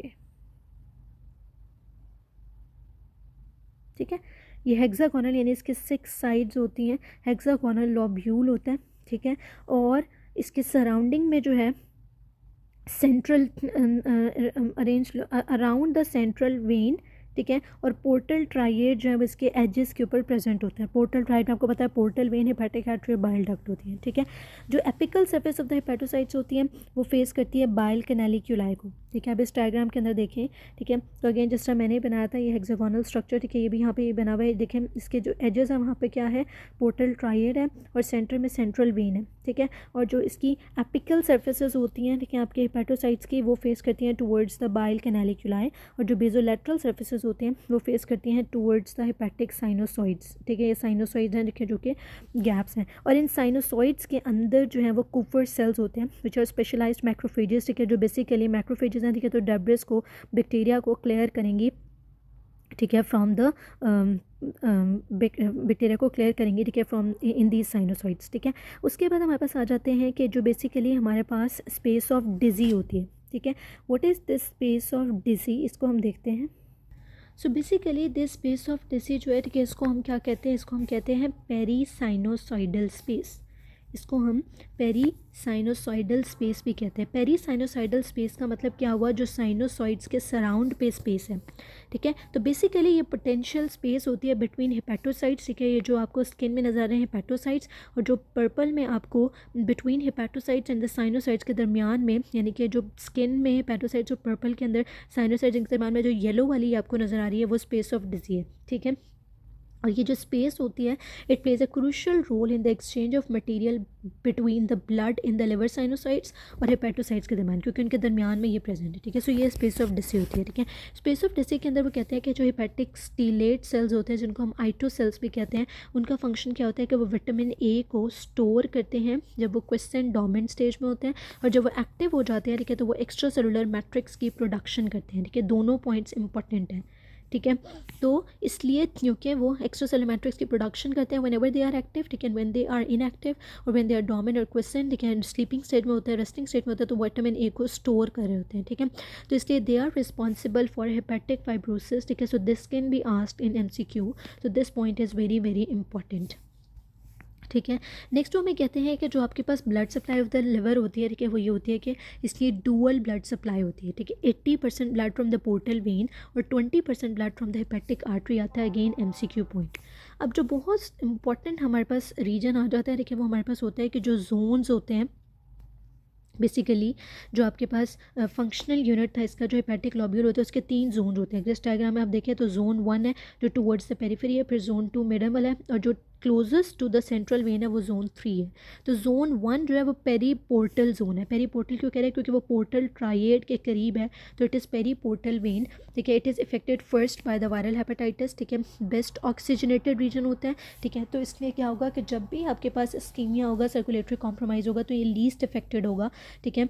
most resistant होगा, लीस्ट इफेक्टेड होगा, ठीक है। और जितने भी इंजेस्टेड टॉक्सिन्स होते हैं, कोकेन वगैरह, ठीक है, वो जोन 1 में होते हैं। जोन 2 जो है वो आपका ये जो मिडिल वाला पोर्शन है, zone 2, it is intermediate zone, ठीक है। और यहाँ पर येलो फीवर जो है वो कॉमन है, येलो फीवर से इफेक्ट होगा। और जो जोन 3 है, जैसे ये पेरी पोर्टल था जो पोर्टल ट्राइड के करीब था, ठीक है, तो जो सेंट्रल वेन के करीब होगा उसको हम पेरी सेंट्रल या सेंट्री लॉब्यूलर जोन कहेंगे। तो जोन 3 जो है आपका पेरी सेंट्रल या सेंट्री लॉब्यूलर जोन होता है, ठीक है। और ये सबसे ज़्यादा इफेक्ट होता है बाय इस्कीमिया। देखें 80% ब्लड आपको पोर्टल वेन से आना है। जितना ज़्यादा जोन पोर्टल वेन से दूर होता जाएगा उतनी जल्दी वो इफेक्ट होगा जब इस्कीमिया डेवलप होगा। इसलिए जोन 3 जो सेंट्रल वेन के तो करीब है लेकिन पोर्टल वेन से दूर हो गया, जहाँ से मेजर 80% उसको ब्लड सप्लाई आनी थी, इसलिए वह सबसे पहले इफेक्ट होगा जब भी आपके पास इस्कीमिया होगा, ठीक है। तो जैसे कि कंजेस्टिव हेपेटोपैथी के अंदर highest concentration of cytochrome P450 होती है यहाँ पर। ये मोस्ट सेंसिटिव होता है to metabolic toxins like ethanol, CCl4, rifampicin, acetaminophen, और it is a site of alcoholic hepatitis, ठीक है। So I hope this anatomy of the liver have been explain to you easily, ठीक है। अब दोबारा से इसको डायग्राम को देख लेते हैं। अगर आपको कोई कन्फ्यूजन है तो ये, अगर आप सिर्फ इस पोर्शन को देखें तो हमने पहले बात की कि ये आपके हेपेटोसाइट्स हैं, ठीक है। हेपेटोसाइट्स हैं, ये पर्पल वाली सारी जो है वो आपके पास जो है ना वो आपके साइनोसाइड्स हैं। हेपेटोसाइट्स और साइनोसाइड्स के दरमियान में येलो वाली स्पेस ऑफ डिसी है, जिसके अंदर हमने बात कर ली कि स्टीलेट आइटोसेल्स होते हैं जो कि क्वेश्चन होंगे तो विटामिन ए को स्टोर करेंगे, और जिस वक्त वो एक्टिव हो जाएंगे वो क्या करेंगे, इसोलेमेटिक्स को प्रोड्यूस करके हेपेटिक फाइब्रोसिस कॉज करेंगे। और इसी स्पेस के अंदर कूपर सेल्स प्रेजेंट है। अगर ये कूपर सेल्स होते हैं बेसिकली आपके सेल्स होते हैं, ठीक है, जो कि डेब्रे को बेसिकली इनगल्फ करेंगे, ठीक है। तो इसके अंदर कूपर सेल्स होते हैं, ठीक है। इसी तरह से हमारे पास क्या होता है कि जो ये उन्होंने हमें सेंट्रल वेन दिखाई है, ठीक है, जो ड्रेन करती है अल्टीमेटली इनटू हेपेटिक वेन। ये हमने पोर्टल ट्राइड पहले डिस्कस किया। This is the branch of hepatic artery, branch of portal vein and bile ductule, ये जो पोर्टल ट्राइड है। सो बेसिकली ये इन्होंने इसी का एक पोर्शन जो है, इतना पोर्शन उसको आपको कट करके, ठीक है, इस तरह से करके कट करके दिखाया है। तो ये सेंटर में सेंट्रल वेन पड़ी हुई है, ये पोर्टल ट्राइएड का तीनों पोर्शन है, branch of hepatic artery, portal when और बाइल डक्ट, और ये अंदर वाला पोर्शन उन्होंने हमें ओपन करके दिखा दिया। अगेन यहाँ पर MCQ पॉइंट, जो अनदर इंपॉर्टेंट MCQ पॉइंट है वो यही है कि जो एपिकल सर्फेस ऑफ हेपेटोसाइट्स है वो बाइल कैनालिक्यूला की तरफ है, और बेसोलैटरल सर्फेस जो है फेस करती है towards the sinusoids. Next topic is biliary structures, ठीक है। बिलियरी स्ट्रक्चर्स में क्या होता है कि जब हम कोलेंजियोग्राफी करते हैं, ठीक है, यानी कि हम डाई डालते हैं और वहाँ पर फिर जब हम इमेजिंग करते हैं तो हमें कोई भी अगर फिलिंग डिफेक्ट होगा, गॉल ब्लैडर में कोई स्टोन है या कॉमन बाइल डक्ट के अंदर कोई स्टोन है, तो हमें नज़र आ जाता है फ़ौरन, ठीक है। जैसे कि ये उन्होंने हमें इमेजिंग करके भी दिखाई हुई है, ठीक है। तो बेसिकली क्या होता है कि जो गोल स्टोन्स होते हैं, ठीक है, वो मोस्ट कॉमनली क्या होता है कि गॉल ब्लैडर से गॉल स्टोन जो है ना वो सिस्टिक डक्ट के थ्रू, ठीक है, common hepatic duct, common bile duct और पेनक्रेटिक डक्ट का जो जंक्शन होता है एम्प्यूला ऑफ द विटर, वहाँ पर आकर फंस जाते हैं, ठीक है। और जब एम्प्यूला ऑफ द विटर के ऊपर वो आएंगे, ठीक है, तो वो दोनों को, कॉमन बाइल डक्ट को भी और पेनक्रेटिक डक्ट को, दोनों को ब्लॉक कर देंगे, ठीक है। तो जब वो दोनों को ब्लॉक करेंगे तो हमारे पास डबल डक्ट साइन कॉज करेगा, जिसमें कोलेंजाइटिस के सिम्टम्स भी होंगे due to blockage of the bile duct, और पेनक्रेटिटिस के सिम्टम भी होंगे due to blockage of the pancreatic duct, ठीक है। अनदर इंपॉर्टेंट पॉइंट इज़, अगर आपके पास हेड ऑफ पेनक्रियाज जो होता है, ये उन्होंने में पेनक्रियाज शो किया, head of pancreas C shaped structure होता है, ठीक है। हेड ऑफ पेनक्रियाज जो है ना वो सी शेप्ड जो आपका ड्यूडेनम है उसके अंदर फिक्स्ड होता है, ठीक है। तो अगर आपका हेड ऑफ पेनक्रियाज का ट्यूमर होता है, जो मोस्ट कॉमनली एडिनोकार्सिनोमा होता है, वो ऑब्स्ट्रक्शन कॉज करता है कॉमन बाइल डक्ट की, ठीक है, तो आपको enlarge non tender gall bladder मिलता है with jaundice. This is Courvoisier sign and this is again an MCQ point, ठीक है। नेक्स्ट हमारे पास आ जाता है फेमरल रीजन, ठीक है। फेमरल रीजन जो है उसको हम ऑलरेडी जो है वो लोअर लिम्ब में भी डिस्कस कर चुके हैं। अगेन हम इसको एब्डोमेन के रीजन में भी दोबारा से डिस्कस करेंगे। एब्डोमेन के एनाटमी में फेमरल रीजन की ऑर्गेनाइजेशन क्या होती है, अगर आप देखें तो फेमरल रीजन में कंटेंट्स में क्या आता है, लेटरल टू मीडियल आपकी नर्व होती है, femoral nerve, femoral artery, femoral when और लिम्फेटिक्स। ठीक है, जो फेमरल ट्राइंगल होती है उसमें फेमरल नर्व, आर्टरी और वेन होते हैं। जो फेमरल शीथ होती है, ठीक है, वो क्या करती है कि जो 3 to 4 centimetre of the area of the femoral triangle होता है, देखिए बिलो द इंग्वाइनल लिगामेंट, उसको सराउंड करती है फेमरल शीथ। तो फेमरल नर्व जो है it is not the content of femoral sheath. बाकी फेमरल वेन, आर्टरी और कैनाल जो है जिसमें इंग्वाइनल लिम्फ नोड्स होते हैं, देखिए दीज और all are surrounded by the femoral sheath, and this can be asked in MCQ. Next you have the structure of the inguinal canal. ठीक है, इंग्वाइनल कैनाल से पहले जो आपको यहाँ पर एंट्रोलैटरल एब्डोमिनल वॉल की लेयर्स दी हुई हैं, ये भी आपका MCQs में पूछी जाती हैं। लेयर्स आपको आनी चाहिए।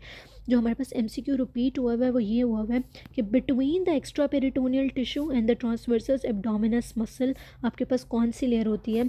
सो यहाँ पर आप देख सकते हैं और आप इसको जो है ना वो याद कर लें कि between the extra peritoneal tissue and transversus abdominis muscle आपके पास फेशिया ट्रांसवर्सैलिस की लेयर होती है। This is the past CPSP MCQ point.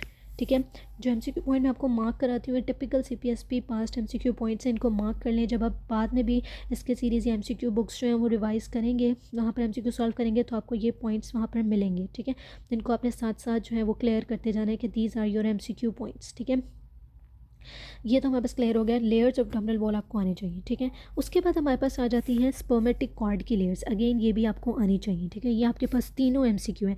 External spermatic fascia किस कहाँ से अराइज करता है, एक्सटर्नल ऑब्लिक मसल से सराउंडेड होता है, एक्सटर्नल स्पर्मेटिक फेशिया बनता है। क्रेमेस्टेरिक मसल ऑफ फेशिया कहाँ से बनता है, क्रेमेस्टेरिक मसल ऑफ फेशिया जो है वो इंटरनल ऑब्लिक से राइज होता है, और internal spermatic fascia fascia transversalis से राइज होता है। All these 3 are MCQ points. ठीक है, तो ये दोनों तो आपने कवर कर लिए। नेक्स्ट हमारे पास आ जाता है कि इंग्वाइनल कैनाल का बेसिकली स्ट्रक्चर क्या होता है। ठीक है, इंग्वाइनल कैनाल जो होती है ठीक है वो बेसिकली एक्सटेंड करती है। ठीक है, ऑब्लीक स्ट्रक्चर होता है जो एक्सटेंड करता है from the superficial, it extends from the, अगर आप यहाँ पर देखें ठीक है तो ये हमारे पास इंग्वाइनल कैनाल जो है it is a passage, it is a short passage या ऑब्लीक पैसेज होता है in the lower abdominal wall, that's why we are studying it in the abdominal anatomy. ठीक है, which serve as a pathway या passageway for the structures के वो पास करें between abdominal cavity and the external genitalia. ठीक है, तो ये बेसिकली क्या होता है कि ये medial half of the inguinal ligament से लोकेटेड होता है। ये एक्सटेंड करता है from the deep inguinal ring, ठीक है, to the superficial inguinal ring. ठीक है, जो आपकी डीप इंग्वाइनल रिंग होती है ठीक है वो, अब MCQ पॉइंट आपको मार्क करा देती हूँ। डीप इंग्वाइनल रिंग जो है वो कहाँ पर होती है, the deep inguinal ring is situated, या the deep inguinal ring arises from fascia transversalis. It is an oval opening in the fascia transversalis, ये मार्क कर लें। ठीक है, whereas the superficial inguinal ring is a triangular opening in the external oblique muscle. External oblique aponeurosis जो होता है, external oblique muscle, देखिए वहाँ से आपके पास बेसिकली सुपरफिशियल इंग्वाइनल रिंग जो है वो अराइज करती है। ठीक है, और ये जो इंग्वाइनल कैनाल है ये एक्सटेंड करती है from the deep inguinal ring, ठीक है, to the superficial inguinal ring. ठीक है, और एक ऑब्लिक पैसेज वे होता है। ठीक है, अब walls of the inguinal canal जो है ठीक है वो आपके पास क्या होती हैं, बाउंड्रीज ऑफ इंग्वाइनल कैनाल क्या होती हैं। ठीक है, ये मैं आपको यहाँ पर लिखवा देती हूँ, इसको आप नोट कर लें। ठीक है, अगर आप सेपरेटली अलग से कहीं से नहीं पढ़ना चाहते तो आप साथ ही नोट कर लें इसकी बाउंड्रीज़ क्या होती हैं इंग्वाइनल कैनाल की। ठीक है, तो बाउंड्रीज़ ऑफ इंग्वाइनल कैनाल में सबसे पहले हमारे पास आ जाता है anterior wall. Anterior wall of inguinal canal जो होती है it is formed bye, colour change करती हूँ ताकि सही तरह नजर आए। Anterior wall is formed by the external oblique aponeurosis. ठीक है, जो पोस्टीरियर वॉल होती है it is formed bye fascia transversalis. ठीक है, तो posterior wall is form by the fascia transversalis. ठीक है, और मीडियली पोस्टीरियर वॉल री इन्फोर्स्ड होती है बाय कॉन्जॉइंट टेंडन।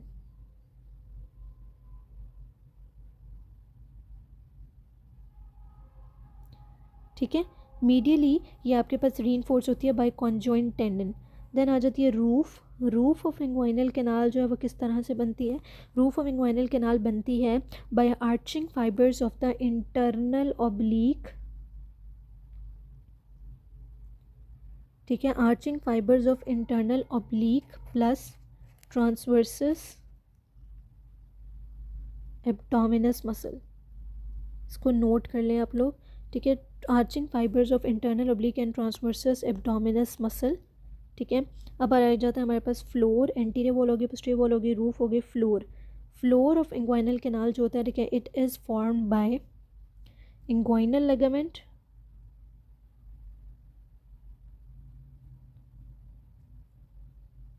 ठीक है, inguinal ligament plus medially by lacunar ligament,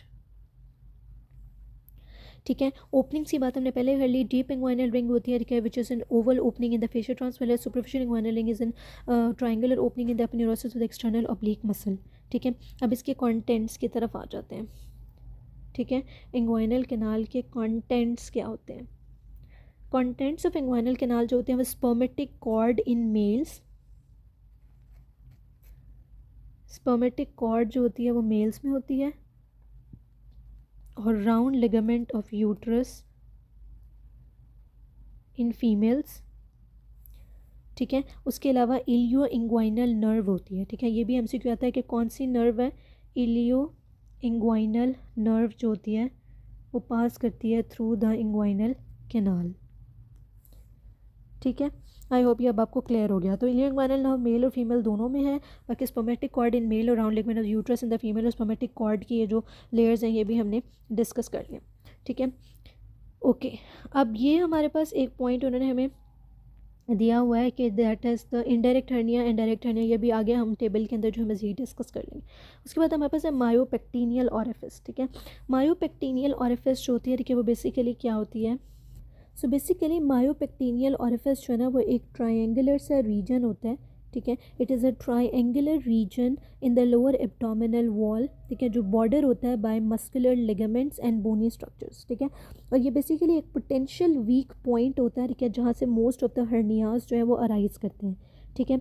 उसके बाद यहाँ पर उन्होंने हेज़लबैक ट्रायंगल जो है, ठीक है, उसकी बाउंड्रीज दिखाई हैं, ठीक है। तो हेज़लबैक ट्रायंगल जो होता है, ठीक है, वो आपका बाउंडेड होता है। बिलो देखें तो आपके पास क्या है, यहाँ पर इंग्वाइनल लिगामेंट है, ठीक है। और इसके अलावा हमारे पास जो है ना वो 3 चीज़ें इसकी होती हैं। तो हेज़लबैक ट्रायंगल जो होता है कि उसकी मीडियल बाउंड्री कैसे बनती है? मीडियल बाउंड्री बनती है by the lateral border of the rectus abdominis muscle, ठीक है। ये भी आप यहाँ पर नोट कर लें, इसकी बाउंड्रीज भी इंपॉर्टेंट है, पास्ट में पूछ जाती है। मीडियल बाउंड्री कैसे बनेगी? तो इसकी जो मीडियल बाउंड्री होती है वो आपके पास बनती है lateral border of, medial boundary by lateral border of rectus abdominis muscle, ठीक है। जो आपके पास इसकी बेस होती है या इसकी जो इंफीरियर बाउंड्री होती है वो बनती है बाय इंग्वाइनल लिगामेंट, ठीक है। जो यहाँ पे मैंने आपको शो भी किया कि इसकी जो बेस है या जो इसकी इंफीरियर बाउंड्री है वो इंग्वाइनल लिगामेंट से बनती है, और जो इसकी लेटरल वॉल होती है, ठीक है, वो बनेगी इंफीरियर एपिगेस्ट्रिक वेसल से, ठीक है। ये आपने नोट कर लेना पॉइंट, ठीक है। और इसके क्लिनिकल सिग्निफिकेंस क्या होती है कि जो आपका डायरेक्ट इंग्वाइनल हर्निया होता है वो weakness in the posterior abdominal wall of the inguinal canal यानी हेज़लबैक ट्रायंगल से जो है वो अराइज करता है, जबकि जो इनडायरेक्ट इंग्वाइनल हर्निया होता है, ठीक है, from the deep inguinal ring through the inguinal canal to the superficial inguinal ring से जो है वो हर्निएट करता है, ठीक है। अगेन ये इंग्वाइनल कैनाल के कंटेंट्स जो हम पहले कर चुके हैं, ठीक है। अब हमारे पास आ जाता है what are hernias. Abnormal hernias क्या होते हैं? Protrusion of the abdominal content through an opening और a point of weakness in the और अ पॉइंट ऑफ वीकनेस और अ साइट ऑफ वीकनेस होता है, ठीक है। जो जो इसके कंटेंट्स होते हैं they may be a risk for incarceration. Incarceration क्या होता है कि दे उनको जब हम देखें नॉर्मली क्या है कि जब हर्नियाज होते हैं, ठीक है, तो कुछ हर्नियाज जब रिड्यूसेबल होते हैं कंटेंट्स जो है, ठीक है, उनको हम रिड्यूस करते हैं बैक इनटू एब्डोमेन और पेल्विस, ठीक है। लेकिन अगर उनका वो नॉन रिड्यूसेबल हो जाए तो उनको हम कहते हैं इनकार्सरेटेड, ठीक है। और स्ट्रैंगुलेटेड होता है जब उनकी ब्लड सप्लाई खत्म हो जाती है, इस्कीमिया हो जाता है, नेक्रोसिस हो जाता है। तो ये बेसिकली कॉम्प्लिकेशंस हैं, इसकी वजह से फिर टेंडरनेस, रदीमा और फीवर डेवलप होता है, ठीक है। स्पिगलियन हर्निया जो है, ठीक है, वो हमारे पास सबसे पहले आता है। इसमें से भी एमसीक्यू जो है वो रिपीट हो चुका है। तो ये बेसिकली क्या होता है कि इसको हम स्पॉन्टेनियस लेटरल वेंट्रल हर्निया भी कहते हैं, या hernia of the semilunar line कहते हैं, ठीक है। It occurs to the defect between rectus abdominis and the semilunar line in the Spigelian aponeurosis, ठीक है। और mostly occur in the lower abdomen and lack of the posterior rectus sheath, ठीक है। Presentation इसकी वेरिएबल होती है, abdominal pain और palpable lump होता है along the Spigelian fissure, diagnosis के अल्ट्रासाउंड और CT scan. So the most important line is that it occurs between the rectus abdominis and the semilunar line in the Spigelian aponeurosis, ठीक है।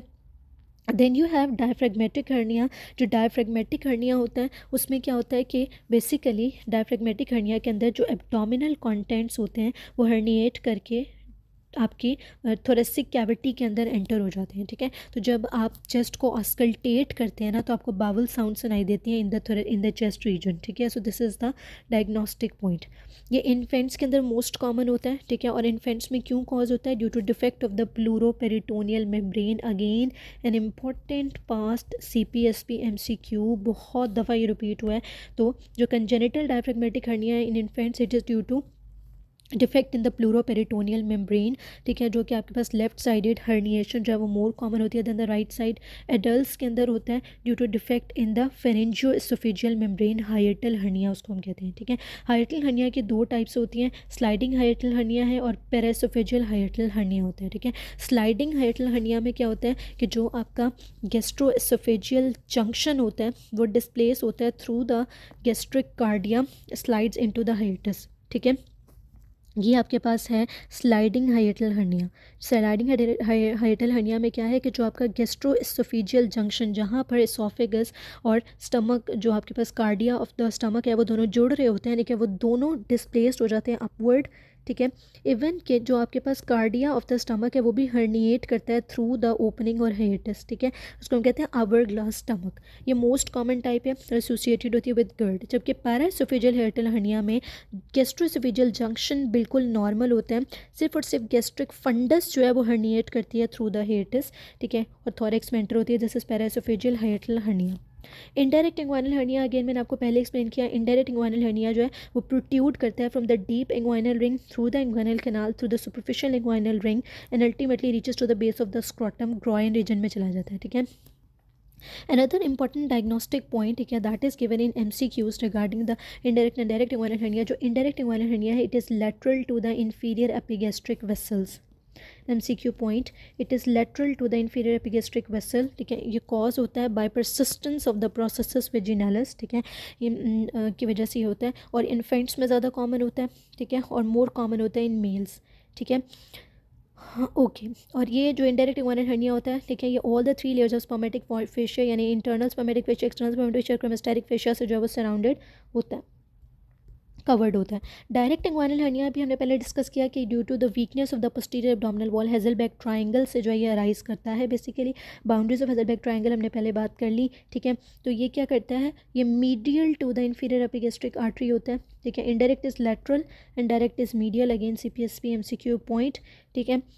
And it goes through the external superficial inguinal ring, ठीक है। Deep inguinal ring से rise नहीं करता, directly posterior abdominal wall से हेज़लबैक triangle से bulge करता है, ठीक है, पास करता है through the superficial inguinal ring, ठीक है। और ये सिर्फ और सिर्फ क्योंकि सुपरफिशियल इंग्वाइनल रिंग जो है वो कवर्ड बनी होती है आपके एक्सटर्नल ब्रेक एपन्यूरोसिस से, तो सिर्फ और सिर्फ एक्सटर्नल स्पर्मेटिक फेशिया जो कि एक्सटर्नल ब्रेक एपन्यूरोसिस से बना होता है उससे सराउंडेड होता है।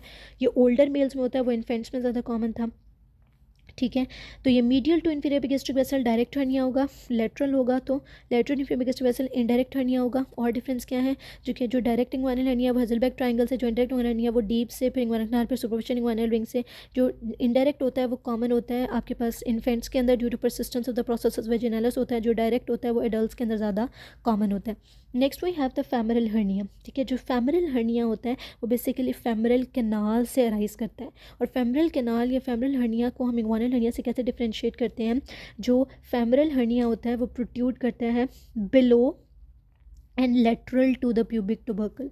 These are the diagnostic and the MCQ points, ठीक है। तो protrusion below and lateral to the below the inguinal ligament and lateral to the pubic tubercle through the femoral canal जो है, अगर और कॉन्टेंट्स हर्निएट करेंगे तो दिस इज फेमरल हर्निया। और एफ से फेमरल और एफ से फीमेल्स में मोर कॉमन होता है, ठीक है। लेकिन ओवरऑल इंग्वाइनल हर्निया जो है more common than femoral hernia होते हैं, ठीक है। और ये प्रेजेंट करता है विद इनकार्सरेशन, जो हमने बात की है कि वो इरिड्यूसिबल हो जाता है और स्ट्रैंगुलेशन, उसकी ब्लड सप्लाई ख़त्म हो जाती है, इस्कीमिया के साथ प्रेजेंट करता है। नेक्स्ट हमारे पास टॉपिक है जीआईटी फिजियोलॉजी। जीआईटी फिजियोलॉजी के अंदर हमारे पास कुछ उन्होंने हमें हार्मोन्स दिए हैं, ठीक है, कुछ रेगुलेटरी सब्सटेंसेस हैं, ठीक है। उन हार्मोन्स को हमने देखना है कि उनका सोर्स क्या है, उनका एक्शन क्या है, रेगुलेट किस तरह होते हैं, और इसमें से एमसीक्यूज़ बहुत ज़्यादा रिपीट होते हैं। सो अगर ये टेबल आप बहुत अच्छे से प्रिपेयर कर लेते हैं, ठीक है, तो आपका जीआईटी का जो एमसीक्यूज़ हैं उसका काफ़ी चंक जो है वो क्लियर हो जाता है, ठीक है। अभी तक हमने सारे एमसीक्यू मार्क किए, अब हम जीआईटी फिजियोलॉजी के एमसीक्यूज़ को भी फटाफट एक दफ़ा रीड करके देख लेते हैं। सबसे पहला हमारे पास सब्सटेंस है गैस्ट्रिन। गैस्ट्रिन रिलीज़ होता है from G cells of antrum of the stomach.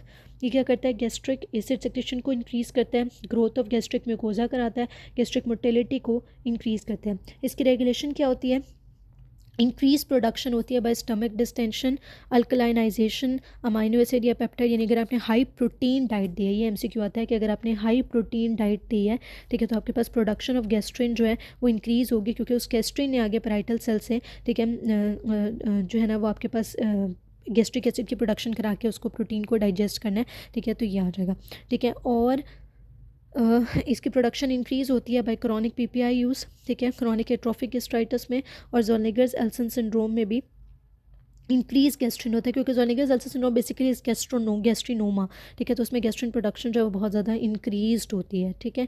उसके बाद हमारे पास आ जाता है सोमेटोस्टेटिन। सोमेटोस्टेटिन जो है आपके D cells pancreatic islet cell से जो है वो अराइज करता है, ठीक है। सोमेटोस्टेटिन जो है वो बेसिकली क्या करता है, गैस्ट्रिक एसिड सिक्रेशन को कम करता है, यानी ऑपोजिट टू गैस्ट्रिन एक कर है, गैस्ट्रिक एसिड सिक्रेशन को कम करेगा, ठीक है। और पेप्सिनोजन की सिक्रेशन को और pancreatic and small intestinal fluid secretion को भी डिक्रीज़ करता है।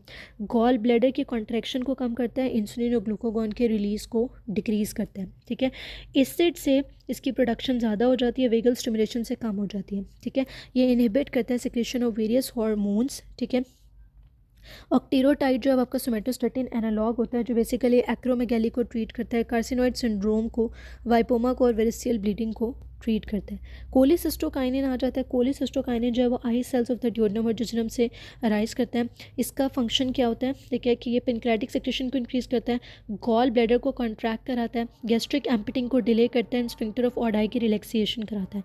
तो ये जो है ना, it delays the gastric emptying and it causes the contraction of the neck of the gall bladder. Both these are MCQ points. पूछते हैं कि which of the following decreases the gastric emptying. तो सीसी के cholecystokinin जो है, ठीक है, वो डिले करता है, डिक्रीज़ करता है गैस्ट्रिक एम्पिटिंग को। स्टिमुलस क्या होता है, जब आप हाई फैटी डाइट लेते हैं और अमाइनो एसिड्स, तो आपके पास इसकी प्रोडक्शन बढ़ जाती है। ये न्यूरल मस्करेनिक पाथवेज के थ्रू पेनक्रियाटिक सेक्रेशन भी कॉज करता है। नेक्स्ट हमारे पास आ जाता है secretin. Secretin S cells of the duodenum से प्रोड्यूस होते हैं। This is the function that comes in MCQ कि पेनक्रियाटिक बाइकार्बोनेट सेक्रेशन को इंक्रीज़ करता है, ठीक है, और गैस्ट्रिक सेक्रेशन को कम करता है, बाइल सेक्रेशन को इंक्रीज़ करता है। यानी कि बेसिकली इसका प्रोटेक्टिव इफेक्ट है, ठीक है, कि पहले ये रिलीज़ होगा और पेनक्रियाटिक बाइकार्बोनेट के सेक्रेशन करा देगा, गैस्ट्रिक एसिड सेक्रेशन को कम कर देगा, ठीक है, ताकि जो है ना डाइजेशन ना हो सके एसिड की वजह से, ठीक है, ऑफ द मसल्स, ठीक है। तो ये बाइकार्बोनेट जो है वो फिर एसिड को न्यूट्रलाइज कर देता है, ठीक है, तो गैस्ट्रिक एसिड सेक्रेशन भी कम हो जाती है, बाइल सेक्रेशन बढ़ जाती है। तो ये इंक्रीज प्रोडक्शन होती है इसकी by acid fatty acids in the lumen of the duodenum. Increase bicarbonate, जैसे मैंने पहले बताया कि न्यूट्रलाइज कर देगा gastric acid in the duodenum और अलाउ करेगा पेनक्रियाटिक एंजाइम को कि वो प्रॉपर्ली फंक्शन कर सके। नेक्स्ट हमारे पास आ जाता है ग्लूकोज डिपेंडेंट इंसुलिनोट्रोपिक पेप्टाइड। ये के सेल्स ऑफ द ड्यूोडेनम और जिजोनम से रिलीज़ होता है। एक्सोक्राइन फंक्शन इसका होता है कि ये गैस्ट्रिक एसिड सिक्रेशन को कम करता है। एंडोक्राइन फंक्शन होता है कि इंसुलिन की रिलीज़ को इंक्रीज़ करता है, ठीक है। उसके बाद हमारे पास आ जाता है ये इंक्रीज़ होता है by fatty acid, amino acid and oral glucose, ठीक है। इसको हम गैस्ट्रोइंटेस्टाइनल इनहिबिटरी पेप्टाइड भी कहते हैं, इस नाम से हमारे पास पास्ट पेपर में रिपीट हुआ है। ओरल ग्लूकोज लोड जब इंक्रीज़ होता है तो ये इंक्रीज़ करता है इंसुलिन को compare to IV equivalent due to GIP secretion. यानी कि जब आप ओरल ग्लूकोज लोड देते हैं, ठीक है, ओरल ग्लूकोज देते हैं तो इंक्रीज़ इंसुलिन प्रोडक्शन होती है कंपेयर टू आईवी, क्योंकि जब आप ओरल दे रहे हैं तो वो गैस्ट्रो इनहिबिटरी पेप्टाइड जो है वो भी रिलीज़ होता है। मोटेलिन जो है वो स्मॉल इंटेस्टाइन से रिलीज़ होता है, ठीक है। ये माइग्रेटरी मोटर कॉम्प्लेक्सेस प्रोड्यूस करता है, फास्टिंग स्टेट को इन्हांस करता है। मोटेलिन रिसेप्टर इंटेगनिस्ट में आपके मैक्रोलाइड्स में एरिथ्रोमाइसिन होता है और ये बेसिकली इंटेस्टाइनल पेरिस्टालसिस को स्टिमुलेट करने के लिए हम यूज़ करते हैं। Vasoactive intestinal peptide again important for MCQs, ठीक है। Parasympathetic ganglia in the sphincters gall bladder small intestine से प्रोड्यूस होता है। इसका फंक्शन क्या है, ये इंटेस्टिनल वाटर और इलेक्ट्रोलाइट सेक्रेशन को बढ़ाता है और रिलैक्सेशन कराता है इंटेस्टिनल स्मूथ मसल्स की और स्फिंक्टर्स की, ठीक है। तो इंक्रीज़ करता है डिस्टेंशन को और वेगल स्टिमुलेशन यानी पैरासिम्पैथेटिक स्टिमुलेशन को, और एडिनर्जिक यानी आपका जो सिंपैथेटिक इनपुट है उसको कम करता है। जो वाइपोमा होता है इट इज़ द ट्यूमर, ठीक है, ठीक है, जो एक्सेसिव प्रोडक्शन करेगा इसकी विजुक्टेंसिमिटाइड की, non alpha non beta islet cell pancreatic tumour होता है जो वीआईपी को प्रोड्यूस करता है। और वो वीआईपी क्या करता है, वो एसोसिएटेड होता है with watery diarrhoea, hypokalaemia, achlorhydria, वर्डा सिंड्रोम, ठीक है। Next we have nitric oxide. Nitric oxide smooth muscle relaxation कराता है, लोअर एसोफेजियल स्फिंक्टर की भी, ठीक है। जब नाइट्रिक ऑक्साइड की सिक्रेशन लॉस हो जाती है, ठीक है, तो हमारे पास increase lower oesophageal sphincter tone होती है एज इन एकाइलेजिया। जो आपका गेरेलिन होता है वो स्टमक से प्रोड्यूस होता है, ये एपेटाइट के ऊपर बेसिकली एक्ट करता है, फास्टिंग स्टेट में इंक्रीज़ होगा और फूड से डिक्रीज़ हो जाएगा। पार्डर-वेली सिंड्रोम में इंक्रीज़ हो जाता है और आफ्टर गैस्ट्रिक बाईपास सर्जरी इसका लेवल डिक्रीज़ हो जाता है। इसके अलावा हमारे पास गैस्ट्रोइंटेस्टाइनल सेक्रेटरी प्रोडक्ट्स जो है उसमें गैस्ट्रिक एसिड आ जाता है जो पैराइटल सेल्स होता है स्टमक से प्रोड्यूस होता है, स्टमक के पीएच को कम करता है क्योंकि एसिड प्रोड्यूस करता है, ठीक है।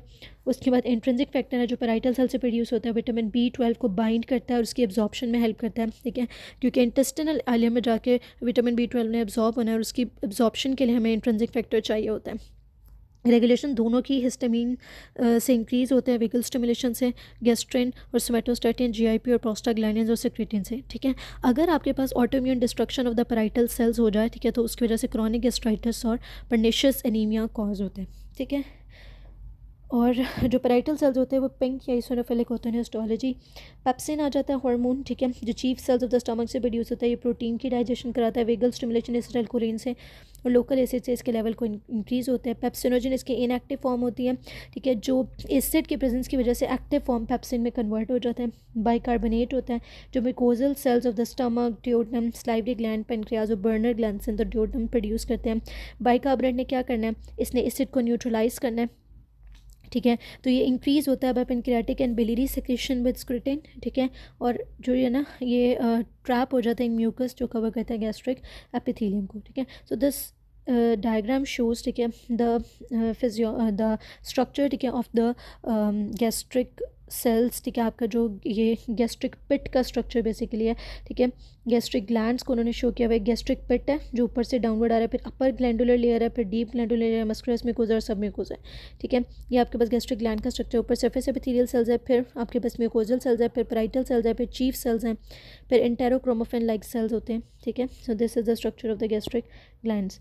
Location of the gastrointestinal secretory cells क्या क्या होते हैं कि जो गैस्ट्रिन होता है वो एसिड सिक्रेशन को इंक्रीज़ करता है primarily through its effect on the enterochromaffin cells leading to increase histamine release rather than through its direct effect on parietal cells. वो कहते हैं कि गैस्ट्रिन, हमने ये तो पढ़ लिया कि वो एसिड की सिक्रेशन को इंक्रीज़ करता है, लेकिन वो डायरेक्टली पैराइटल सेल्स पे एक्ट नहीं करता, बल्कि गैस्ट्रिन जो है कि उसने एक्ट करना है आपके सीसी के कोलेसिस्टो सॉरी सीसी के नहीं एंटेरोक्रोमोफिन सेल्स के ऊपर, ठीक है, और एंटेरोक्रोमोफिन सेल्स हिस्टामीन को रिलीज़ करते हैं और हिस्टामीन पर जाकर गैस्ट्रिन की एसिड की प्रोडक्शन कराता है, ठीक है। तो यहाँ पर उन्होंने हमें लोकेशन जो है वो बताई है सेल्स की, मुख्तलिफ सेल्स की कि क्या क्या लोकेशन होती है, ठीक है। ये देखें, ये पैराइटल सेल्स हैं, ठीक है, जो आपके फंडस और ये बॉडी ऑफ द रीजन के अंदर आ रहे हैं, जिसमें सेलो इंट्रिंसिक फैक्टर चीफ सेल्स है जो बॉडी ऑफ द स्टमक में आ रहे हैं, ठीक है।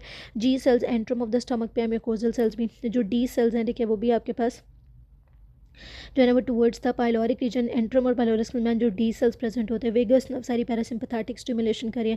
इंटेरोक्रोमोफिन सेल आपके पास फंडस ऑफ द स्टमक में प्रेजेंट है जो हिस्टामीन को प्रोड्यूस करेंगे। तो बेसिकली ये था, ठीक है, कि जी सेल्स ने गैस्ट्रिन प्रोड्यूस होना है, जी सेल से गैस्ट्रिन प्रोड्यूस होना है, उस गैस्ट्रिन ने पहले जाकर डायरेक्टली इंटेरोक्रोमोफिन सेल्स पे एक्ट करना है, उसने हिस्टामीन रिलीज़ करके पैराइटल सेल से कहना है कि अब तुम एसिड को प्रोड्यूस करो, ठीक है। नेक्स्ट हमारे पास आ जाता है पेनक्रियाटिक सेक्रेशंस। तो पेनक्रियाटिक सेक्रेशंस जो है वो आइसोटोनिक फ्लूइड होता है, ठीक है। अगर लो फ्लो होगा, अगर पेनक्रियाटिक सेक्रेशंस का फ्लो कम है तो हाई क्लोराइड कंटेंट होगा, और अगर फ्लो हाई है तो हाई बाइकार्बोनेट कंटेंट होगा। इसमें उन्होंने हमें एंजाइम्स दे दिए। अल्फा अमाइलेज आपको पता है स्टार्च की डाइजेशन करता है, एक्टिव फॉर्म में सेक्रेट होता है। लाइपेज लिपिड की डाइजेशन करेंगे। प्रोटीएजेस प्रोटीन की डाइजेशन करता है, इसमें ट्रिप्सिन, काइमोट्रिप्सिन, एलास्टेज, कार्बोक्सीपेप्टाइडेज होते हैं, ये प्रो एंजाइम्स के फॉर्म में सेक्रेट होते हैं जिनको हम जाइमोजेंस कहते हैं। डाइपेप्टाइड और ट्राइपेप्टाइड डिग्रेड होते हैं with in the intestinal mucosa व द इंट्रासेलुलर प्रोसेस। ट्रिप्सिनोजन जो है वो अपनी एक्टिव फॉर्म ट्रिप्सिन में कन्वर्ट होता है, ठीक है, और जब ये प्रो एंजाइम जो है वो क्लीव होता है और कन्वर्ट होता है अपनी एक्टिव फॉर्म ट्रिप्सिन में, तो पॉजिटिव फीडबैक लूप से, ठीक है। और कौन इसको एक्टिव फॉर्म में कन्वर्ट करता है? बाय इंटेरोकाइनेज या इंटेरोपेप्टाइडेज, ठीक है, जो brush border of the duodenum और जेजुनम से रिलीज हो रहा होता है, ठीक है। Next we have that carbohydrate absorption, ठीक है। कार्बोहाइड्रेट की एब्जॉर्प्शन किस तरह से होती है, ठीक है। पहली बात तो आपने ये याद रखनी है कि जो आपके पास simplest form of the carbohydrates होती है, यानी मोनोसेकेराइड्स की फॉर्म होती है, वो इंटेरोसाइट्स में, इंटेरोसाइट्स कहते हैं जो इंटेस्टिनल सेल्स होते हैं, वो एब्जॉर्ब होती है।